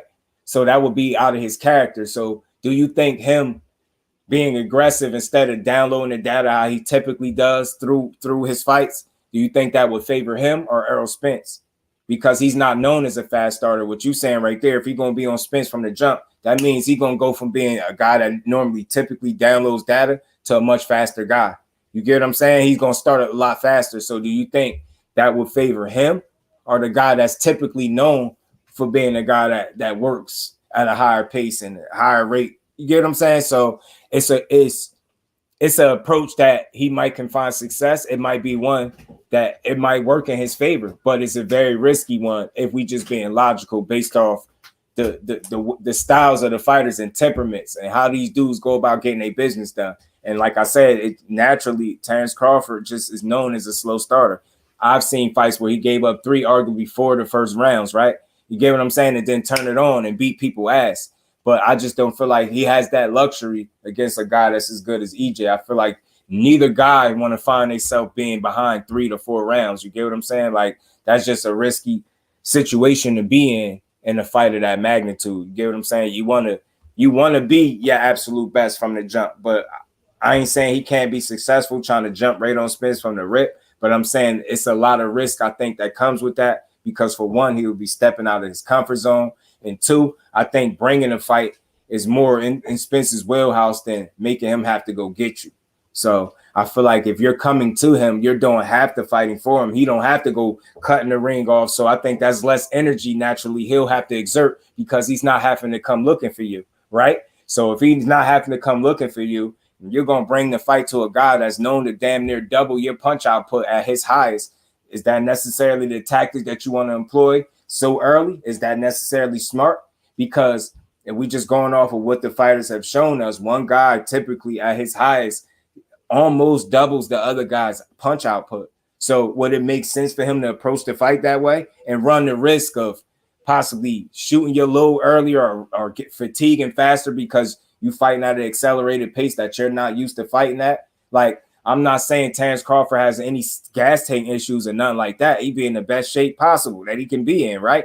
But again, if you're fighting at somebody else's pace and you will be essentially fighting at Errol Spence's style, would that suit you best, doing what he does best and essentially trying to beat him at that? You get what I'm saying? So again, not saying he can't do that, but it's a lot of risk, I believe, that runs with that kind of approach. And again, if you're doing half the fighting for Errol Spence and he don't got to come look for you, that's less energy and you know what I mean, stamina that he you know what I mean? He gonna have more in his bag. So in close, that's where he makes his bones. And I think he's just a much more polished, better inside fighter. You get what I'm saying? And you know, the body of work shows us that, not just my opinion. It's the body of work that I'm going off that's forming this opinion for me to say, I feel like Errol Spence fights much better in the inside. I feel like that's why people are banking on Terence Crawford, keeping him on the outside, hitting him with counter shots, and then using his legs, these same legs that he used to have at 140. I don't believe his legs are the same at 47. I'll just have to wait and see. Maybe he can prove me wrong. But as you know, fighters are creatures of habit. This man has several fights at welterweight, and none of those fights do you really see him utilizing legs in the same fashion that he was at 140. So this whole notion that he'll just revisit this fountain of youth and start using his legs again against Spence, it's not impossible, but I'm less likely or less inclined to believe that that's what's going to happen. You get what I'm saying? Simply because he hasn't shown me in the past that that's the way he's approached these fights since being at 47. To me, I said this, and it's just my humble opinion. I felt like since moving up to 47, he's traded in the mobility for the power. I felt like instead of moving around with these bigger guys that's at 47, and why I say bigger guys, because remember, years after him being in the weight class, he made a post saying, y'all should have never let me grow into this weight class. So one could say that he knew he was a little undersized coming into that weight class. So he knew he had to get the respect of these guys, and moving around the way he did at 40 wasn't going to cut it at 47. So what did he do? He changed tactics, and I feel like he traded in mobility for sitting down on them punches. And I think he's been the beneficiary of a nice knockout streak because of it. You know what I'm saying? So to give him his credit, man, he's been doing his thing. But again, I know I'm going off of what he's shown me since he's been at welterweight. I haven't seen this guy that can move and box circles around these guys like that. I've seen a guy that's more willing to come forward, especially if you clip him. You clip him, he going to get his back. He ain't about to play with you. He going to try to go get his back. So again, the temperament is what makes this fight fun. And I just don't think it would be smart for either guy to start slow in this fight. I think you want to take command as soon as you can. You get what I'm saying? I think you want to start trying to put rounds in the bank as soon as you can. And like Spence said, you want to get in there, you want to step as soon as you can. You don't want to play with him, know what I'm saying? Yeah, man, that downloading data, bro, might just get him hurt. You get what I'm saying? Spence overextending, reaching. You know what I mean? Reaching, lunging with punches and things like that. That can get him clipped by counter shots. Mental lapses, losing focus. You get what I'm saying? You can't do those things against Terence Crawford either, because he'll be there to capitalize, and he is good enough to capitalize off those small errors that you might make that other guys are not able to capitalize on because they're just not as good. So it's a lot of different, like, you know, nuances to this fight, man. That's just gonna make it so fun, man. And I'm gonna enjoy every conversation, bro. Been great, and I truly believe we try to blast these out as early as possible. It's possible, bro. It's all those things. I consider all things because it's a possibility, right? It's a fight. Anything can happen. You could try to change tactics, but I just think more times than not, I'm more inclined to believe he's going to show me what he's been showing me in the past. You get what I'm saying? This is a guy that's 35 as well. This ain't a spring chicken. I ain't saying Errol is young as hell, and I ain't saying Terence Crawford old as hell. That's not the case, but I feel like he's going to show us more of what he's been showing us and try to be better, even more efficient doing what he's been doing. I don't think he's going to all of a sudden start using legs and wanting to move because his temperament won't allow him to do it. I think I think, you know, if you make Errol go get you, we know he can go get you, right? But I think just naturally, you know, moving around is not going to get the respect of an Errol Spence the way you would if you able to take the fight to him. And that's my thinking, right? So again, I think there's going to be a number of different tactics both guys going to have to employ. Like it's not going to be easy. It's going to be some adjustments being made, some in-fight adjustments being made on the fly. People, they going to have some figuring out to do, man. It's going to be fun. It's going to be fun to watch, though. Spence won't be overextending this fight. That's first thing he spoke out there. Ugas fight, right? Buzz, little pup compared to EJ. I just don't think he has it in him. He got it in him, but I think it might be a little more in that other guy. That's all. He got it in him to win. He got everything he needs to win this fight. But I think the other guy got just a little more in him. Salute to my bro Mike Kirkland back in that super chat, man. Much love and appreciate it. I think Crawford, Spence would be at 147 this long. Spence waited for him. So all moves were gone. Right. That's a good point too. Maybe he didn't think he was gonna stick around as long. You know what I mean? We ain't never got a box again. Well, I already been getting these bets, but now it's time for you to get your just due. Salute to my bro Mike Kirkland, man. It's Bud really for all the smoke going July 29th, man. We gonna find out. I think he is, man, because I think he's a born fighter, man. That's all he know. You get what I'm saying? So he definitely gonna go out there and give it everything. I think it's gonna be some people that's gonna be impressed with the way Bud fight. You get what I'm saying? I'm not saying he's gonna win. I think it's gonna be some people that's gonna be impressed from what they see from him and how he handled business. Not saying he's gonna win, but I think it's gonna be one of those fights, bro. It is, really do. Spencer Crawford is used to opponent working them down for the most of the fight. Yeah, Errol does have a high punch output per round average, high work rate. They make the difference. It could, bro. And the thing is, JJ, the thing with Spence that I've noticed, like, you know, not only does he has that high work rate once he get them gears going, he's very efficient. You get what I'm saying? He don't throw a lot of wasteful punches, even if they're not landing flush on the chin or, you know, he's hitting you somewhere where it's going to have an effect on you later. You get what I'm saying? So he's very efficient in doing so. You know, at that work rate, being that that's his style, he's used to working and thinking while he's working. So he's not very wasteful with punches. He's thinking in there and figuring you out and finding openings and finding ways to keep banging your body, being physical.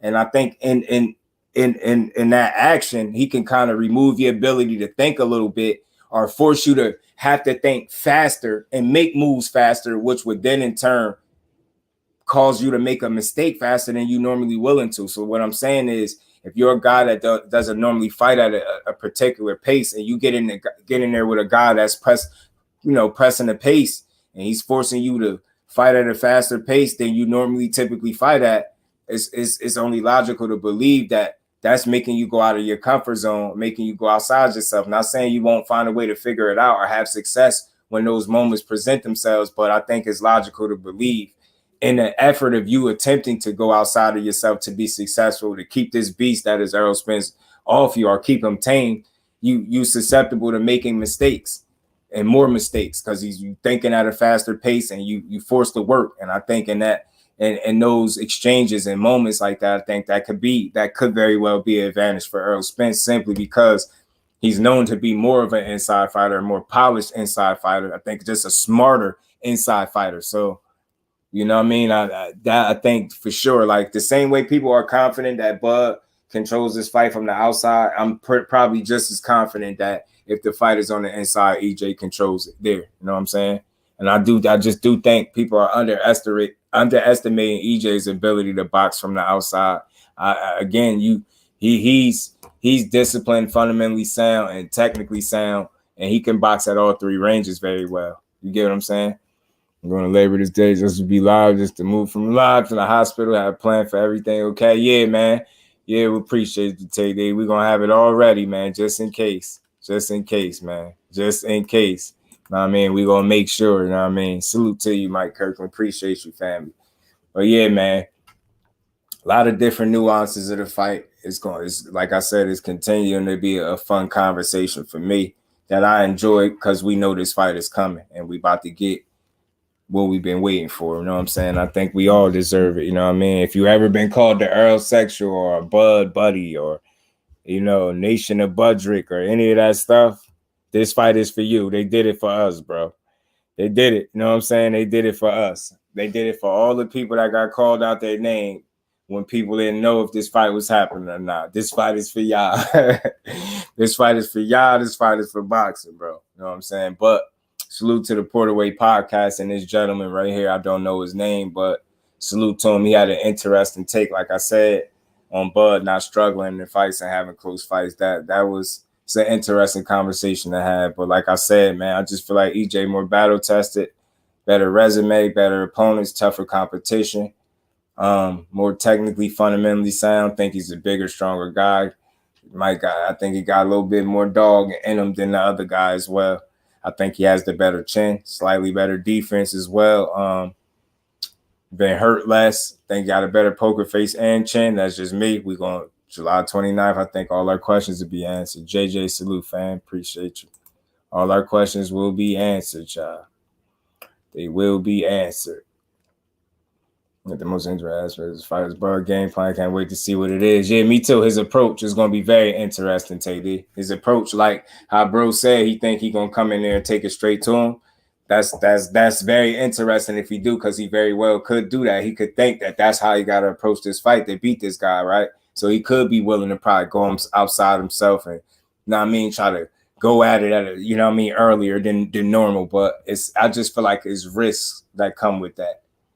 The same way if all of a sudden EJ wanted to go from working how he normally worked to him trying to be a guy to download data, I think it would be risks also that you know come with that approach or strategy or game plan for EJ, right? Because you know he's coming to get you. He ain't about to play with you. Terrence Crawford is the guy. So although that the key is, I think, for him to find a way not to be behind 3-4 rounds after 4 rounds, if that makes sense. The key is not to be by if you're going to be the guy that's downloading data, I think it's going to be very important for you to find a way to neutralize EJ well enough for you not to be down in each of those rounds when you've done downloading the data, if that's fair to say. You get what I'm saying? So it's like, it's not that you can't afford to be yourself in this fight, but you don't want you being yourself to put you at a deficit early in the fight. And by that, I mean him being typically a slow starter and EJ being a guy that can typically get in gear faster than his opponents, and he start running them punches up on you, then it get difficult, right? I mean, it's just going to be interesting to see which approach he takes, you know what I mean? But like I said, it's going to be important for both guys to, you know, stick to what they know and do what got them here, right? But you don't want what got you here to put you at a deficit early. You get what I'm saying? So again, you know, your ability to download data, and even with a lesser level of opposition, they've been able to jump up on you in rounds. You just been good enough to change the tide and beat their ass. And again, I think for either guy, it's going to be important for them not to allow the other guy to have too many moments. They got to keep the fight within arm's reach, if that makes sense. Like, it's going to be important for both guys to not let the fight get away from them where you get what I'm saying, the other guy is really building momentum and taking control of the fight. So it's going to be interesting to see how the ebbs and flows play out. Not only the ebbs and flows, but to see who gets the better of the ebbs and flows and who's forced to make an adjustment first. You get what I'm saying? Who's having success first? Who's going to make the first adjustment? Who's going to make the first mistake? Who's going to make the first critical mistake? You get what I'm saying? It's going to be a lot of fun watching this, man. So you're just going to see a boxing, I believe, at its highest level, man. And you're going to have two guys in there that just don't know too much about losing. You get what I'm saying? And they don't really know how to lose. All they did is win since they've been professionals. You get what I'm saying? They got a lot in common. You know, similar KO ratio and all that. So these dudes got a lot in common, man. They got a lot they fighting for.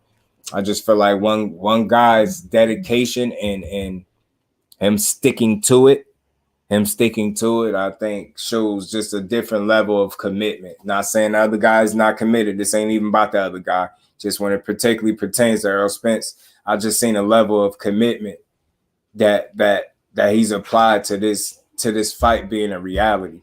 And even though Terrence Crawford can sit here and say, oh, well, you know, I'm the reason that it made me getting Earl on the phone, you can have all that. But at the end of the day, and this is just being what it is, Earl staying put is what allowed the fight to continue. Them being willing to revisit negotiations after he walked away from the first time is, in my opinion, just naturally a very big reason why this fight is still happening. Had he had the energy you had and went and made another fight, I don't think it ever happens, to be honest, because he wouldn't have had no other fight at 47. Just think about what I'm saying. If you were just committed as if he was committed to the same level you was, that means he would have went and made another fight, right? Outside of this fight. And it means that fight would have been at 54 because he said he wasn't staying at 47 for nobody but him, right? So again, had he had this same energy you had, just being real based off what played out, what transpired, if he had that same energy and went and fought somebody, took another fight, it would have been at 54. And I don't think the fight would have ever happened because once you go up, I think he would have stayed up. So I really got to give both fighters a lot of credit for sticking with it, getting on the phone, figuring it out. But the reason why I give credit so heavily to EJ, and not meaning that Bud don't get his credit, is because he's staying there. He's made more of a sacrifice staying there longer. I could respect it. I seen his stubbornness and unwillingness. He said he wasn't fighting Keith Thurman.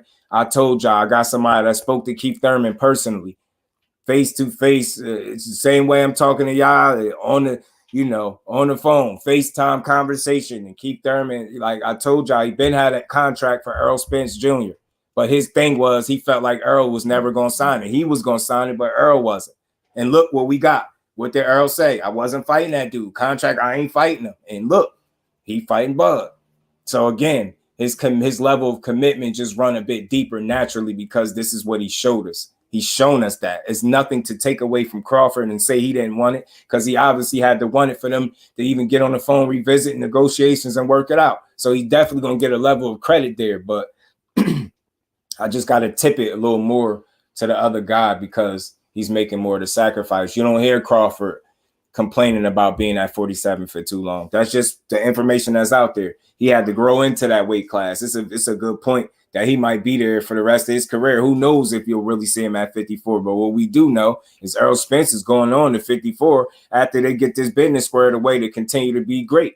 You get what I'm saying? We don't know for sure if Crawford's going to be up at 54. He's flirted with the possibility and talking about going up there beating Charlo and things like that. But then he's also backtracked and said he didn't think about Charlo. So you just never know. But again, I just seen more commitment on the side of EJ, more him just staying steadfast, staying stubborn, you know what I mean? Risking inactivity and things like that, all in effort to deliver a fight that he wanted and he know the people wanted. I think you just really got to respect that. So salute to both of them at the end of the day. But Errol Spence is a real one. I just don't know how people have personal feelings toward him because of this fight. Is weird to me because I rock with Bud Crawford heavy. You know what his plan was. Yeah. Take the bigger bags for less for the subpar opposition. That's just what played out. And can't nobody tell us that that's not what played out. But getting in the ring and just take it like a man. Yeah, nah, he getting in. I don't know how much money it took, baby girl, but they got enough and they are in the ring. Andre John, what's good with it, fan? I guess can do right there. All the black fighters like Charlo brothers, PBC beginning is screwed. Black man, nah, man. Nobody from PBC ain't getting screwed. I don't see how. Again, just going on what you said. It's screwing a PBC fighter considered bringing the guy that people are calling a cash cow over here where his fighters can fight him. That's doing right by his people. The fact that Charlo is even in line to potentially get a fight after a 2-year layoff, some people might look at it as a complete negative, but it's not. That's giving your fighter the opportunity he say he wanted or he say he deserved, right? I don't think Al doing none of his fighters dirty. And again, the biggest issue that I have for the criticism of Al Haymon, just think about this. When I hear people talking about how Al Haymon is treating people, right, it's usually from somebody from the outside looking into the sport of boxing, right? But the fighters themselves continuously have nice things and good things, positive things, real things to say about Al Haymon. So who am I more inclined to believe? The person that's in my chat telling me how bad Al Haymon is treating people, or the actual fighters that's dealing with him personally? You get what I'm saying? Day-to-day basis, because you know what I mean? That's their advisor. So you get what I'm saying? I'm just putting that out there. More times than not, when I hear this very negative criticism of Al Haymon, it's like he can't win for losing. He bring Canelo over there, the guy that people saying is the cash cow. He bring him over there to get smoked. Look at the lineup and the thumbnail alone of potential fights that could be made. That's Al Haymon looking out for his fighters, not screwing them over.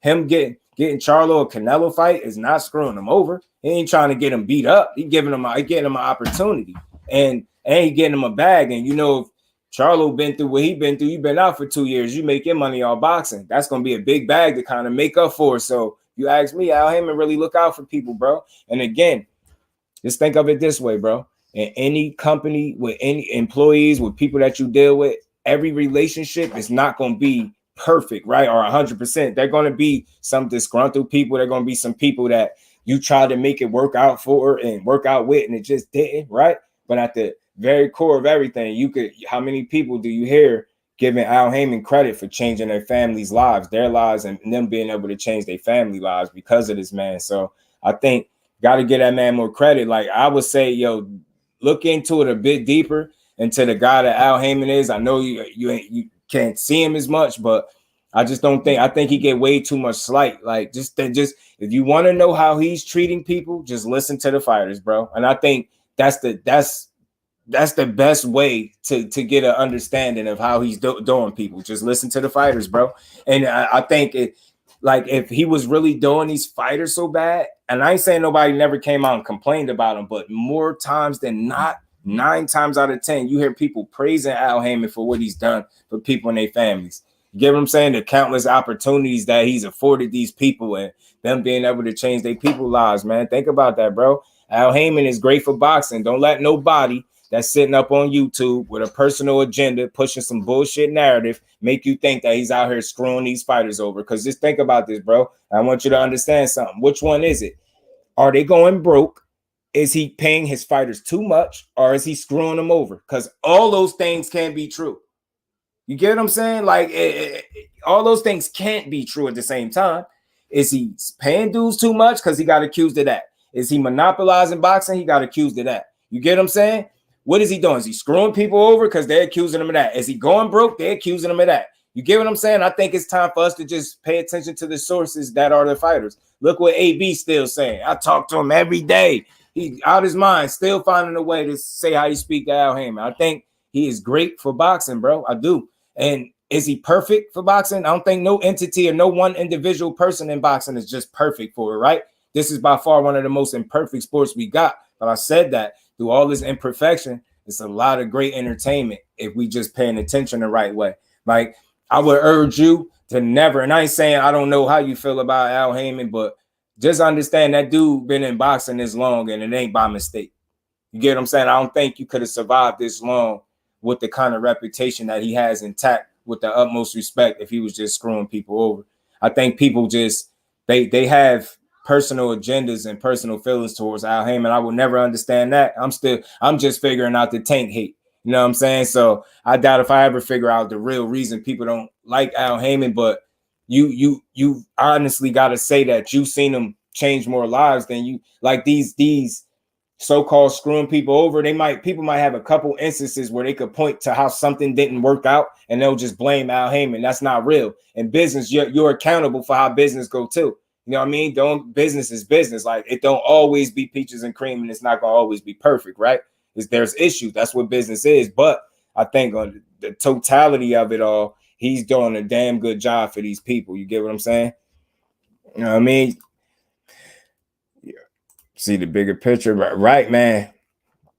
Right. I'm telling you, man. I'm telling you, Al is getting these people their money's worth. Just think about it. Name another promoter that you heard, not even probably, name me another promoter that you heard get accused for paying his fighters too much money, to the point where they started questioning where is he even getting the money from. You get what I'm saying?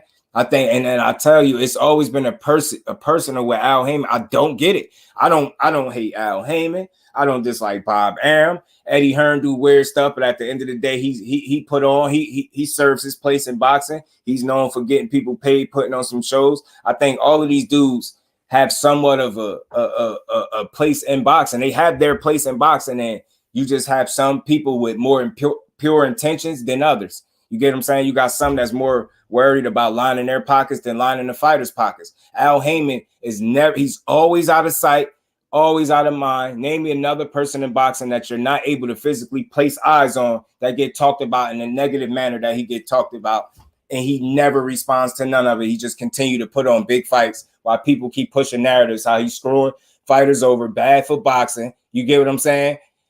And he's just not good for the sport. They don't have nothing to back that off. They don't have nothing to back it. It's just rhetoric at this point. And I urge everybody to appreciate any entity or individual that's being responsible for putting on some of the biggest fights boxing has to offer. Look at the blockbuster movie just made with Canelo. Think something to be said about that. Ain't nobody would have pictured and envisioned in 2023 all of these fights would have been being made, Bud and Spence being made. You get what I'm saying? Canelo going over to the PBC, 3-fight deal. They just continue to put on in a big way. And if you really just enjoying boxing, you don't really take part in like these weird ass beefs that these dudes have with promoters and stuff that they never met. Al Haymon's a cancer for boxing. You a goofy. No, he not. He changing lives. Everybody ain't gonna be a millionaire. Everybody ain't gonna be rich. It can't go like that. We know that. It can't go like that. But to me, I've never heard another dude get criticized for paying guys too much. That speaks volumes. And then people that work with him, like everybody is not gonna be perfect, but the majority of these stories are positive, man. This dude really be putting on for people and making sure they get their money. You heard AB even said it, but he gonna make you work for it. You get what I'm saying? You want, yeah, we get you paid, but you got to fight for it. And I think that's fair. I think that's fair. I think that's very fair. So I appreciate guys that put on great fights. I know nothing and nobody is perfect in this very imperfect sport that we got. But again, I'm going to lean more to listening to what I hear fighters saying in majority than what I hear people saying with a personal opinion. You get what I'm saying? And that's just nothing aimed at nobody. I'm just more inclined to believe the people that are physically dealing with this man on a day-to-day basis, because he advises them and is the reason that they're able to change their family's lives. And that's not the case for everybody. We know that. But it's a lot of people that have been put in positions and been given several opportunities because of Al Haymon. So I think he's great for the sport. I really do. No one guy is perfect for the sport. Everybody has something that ain't work out in their favor, and they got somebody that's gonna complain about it. You know what I'm saying? But that's just boxing for you. But every time we get to a couple 2-3 hours, my voice start going. Black Belt Ben, salute fan Andre John, salute Original Skywalker, Thomas Hill, as always, especially people that high profile work. Keep that low pro image. And how many people would have been folded to the pressures of coming to defend their name? This dude is so unbothered by everything people say, and he continue to put fighters in the best positions he can to succeed and be successful. And I think he continues to do that. You get what I'm saying? Right. Puts opponents out for 1 or 2 years on the ring. Most never the same again. For the Original Skywalker, that's real talk, bro. He do be hurting people outside of my smartphone because he doesn't want to be exposed, putting on big fights. Didn't mean you're not robbing them. Maybe time you see it. Yeah, for me, like I feel like if he was as bad as what the people that tell me he is, I feel like we'll hear it more from the fighters. Do that make sense, y'all?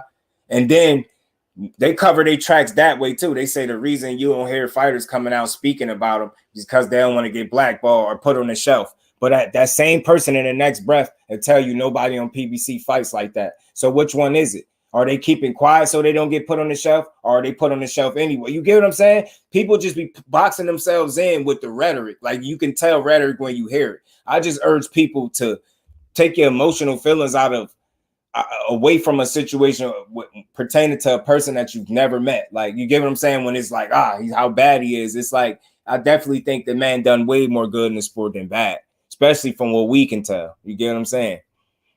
Yo, just Bill, you already know, Thomas, man, appreciate you, bro. Man, salute to everybody. I appreciate all y'all in the building. Salute to the fan. He just best his opinion. Respect, though.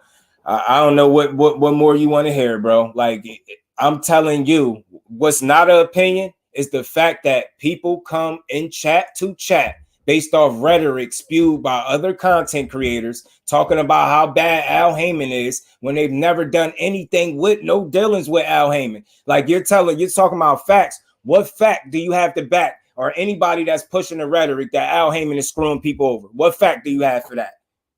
So again, I'm not a right or wrong guy. I deal with logic. And again, if I can logically tell you that you got fighters coming out speaking very highly of this man, and the only people that I consistently see speaking ill on his name are people that are from the outside looking in, that haven't done no business with him, and they're just spewing rhetoric. They quick to call facts for me to call facts. What fact do you have that he's shitting on these fighters? What facts? What? Name me the fighters right now that he's shitting on. Name them. Because the man continues to put on for boxing. So again, I know the difference between my facts, and I know the difference between logic. And that's what I deal with over here, logic. Because again, boxing is by far one of the most opinionated sports we have, if not the most. So a lot of times, 90+% of the stuff we're talking about is our opinion. That go for all of us. You know what the facts are in boxing, and a lot of these conversations and builds are centered around your perspectives and your opinions. That I know. So when I give my opinion, I always deal with logic so it can be respected. Nothing I'm saying is what could you refute that I'm saying? What is not making sense that I'm saying? I'm going off the fighters, and people want me to listen to what they're saying. So I'm going to believe what a person is saying in the chat as opposed to the fighters doing the actual business. Do that sound like that makes sense? You know what I'm saying? We got to do a better job. We got to be better fans, bro. We be being bad fans, spewing this rhetoric from chat to chat because, you know, some content creator done got in your head and made you think Al Haymon is some type of poison for boxing, but nobody has no proof to back this up. He continues to put on shows, big, meaningful shows. Nobody's coming out complaining about this guy, only fans. And I know it's coming from a couple people, and those people are leeches. They're not in the sport for the right reasons, bro. They're in the sport to cause confusion. People grow their channels off controversy and bullshit. I do it organically with real conversation that I include everybody that's in my chat. I'm just a different one. I'm one of one when it comes to this. I don't care how much boxing all these other people know. I'm not a right or wrong dude. I aim to have the best conversations on here, and you can't have them when people are constantly spewing rhetoric from chat to chat with no substance. The things that I'm saying are strictly coming from these dudes' mouths. You see AB drunk out his mind still finding a way to speak about Al Haymon. That dude ain't bad for boxing, bro. Is he perfect for boxing? No, because none of these dudes are. You get what I'm saying? None of these dudes are. Nah, man. It's not. Listen, bro. Listen. You the way you come off, you talking about, oh, he's just stating his opinion. Like, where's the facts? Where are your facts? Name the fighters. I'm not taking none out of context. You're challenging my opinion, and that's also something was wrong with people. Either support the content or don't. You can voice your opinion, but you don't have to disagree. That's a low level of thinking, and I'm putting that out there. Everybody that, oh, I disagree. Think about something, bro. You're going to disagree with my opinion just to state yours, right? But you're going to want me to respect your opinion, but you're going to disagree with mine just to state yours. Do that make sense? That's counterproductive. JusDueBoxing going to teach you how to have a conversation and understand. Raising your level of conversation is understanding you don't have to disagree with anybody. You can just say, oh, I hear you, but I feel like this. I see it like this, and that. Obviously, your response is going to tell me you disagree. When people that's not used to having real in-depth conversations, they always make it personal with that word, I disagree with you. You're going to disagree with me just to state your opinion. What sense do that make? None whatsoever. You get what I'm saying? It makes no sense to do it. We're going to go back and forth. This is why we don't have good conversations in boxing, because it's not enough give and take. People have to be right or wrong. That's what that word disagree tells me, agreeing or disagreeing. I'm not a right or wrong dude. I don't care about being wrong. I don't disagree with nobody. I let people say how they feel, and I say how I feel, because I understand how to have a conversation. I don't want everybody to agree with me, but you don't have to disagree either. You can just state your case and move on. When you say I disagree with you, now it becomes a personal between me and you, when I was just talking to everybody in here. You don't have to disagree. Just state how you feel, and it is what it is. But still, back to my point, name the fighters that Al Haymon is screwing over. You can't ask for facts when you yourself are not willing to provide those same facts that you're asking for. What facts do you need? I'm going off what the fighters say. You're telling me what you think, and I'm telling you what fighters say. What make more sense? What should I go with? What fighters are saying out of their mouth, or what somebody is saying through text in the chat?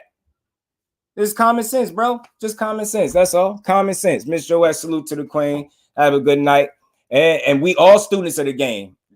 We all students of the game, Andre. I say that all the time. That's why if you was here more, you'll understand I'm not a right or wrong content creator. I respect everybody's opinion, but all that disagreeing, that's that argumentative kind of, that's that weird energy. We don't got to make it personal, because just think about what I'm saying. You're going to say you disagree just to state your own opinion, but you're going to want it to be respected, but you don't respect what you're being heard, what's being said on the other side, but you want respect for your own opinion. That's why conversations a lot of time in boxing are counterproductive. It's like chasing your tail. You got to know how to have a conversation. With me, I know whatever I present here is going to be people that's going to have a different train of thought. I want that. So if you have a different train of thought, I want you to add that, but I don't care for I disagree, because now you're telling me what you're about to tell me is more right than what I'm saying, and it's only your opinion. One opinion you can't argue an opinion with an opinion. That's just logic, bro. You can't. You get what I'm saying? So again, salute to you though, man. Your opinion is always your opinion. You can have it. You're more than welcome to be a part of any conversation, any build over here. I'm just a different dude. I don't do back and forths. Like, I want you to say what you think so I can tell you what I think. And we had a conversation and move on. But I'll tell you, you ain't learned nothing else. Understand when you disagree, when it's everybody trying to have a conversation, now it's personal between me and you because you want me to stop so I can hear what you say personal. You get what I'm saying? Nah, it's not personal. I hope you listening, bro. I hope you listen to what I'm saying. It's not nothing personal, bro. I'm just telling you, I have conversations. I don't challenge people knowledge. I'm not corny like that. That shit, YouTube, the YouTube boxing community is saturated with people that feel like they got to prove they know more boxing than the next man. I don't care for that. I'm not here for that.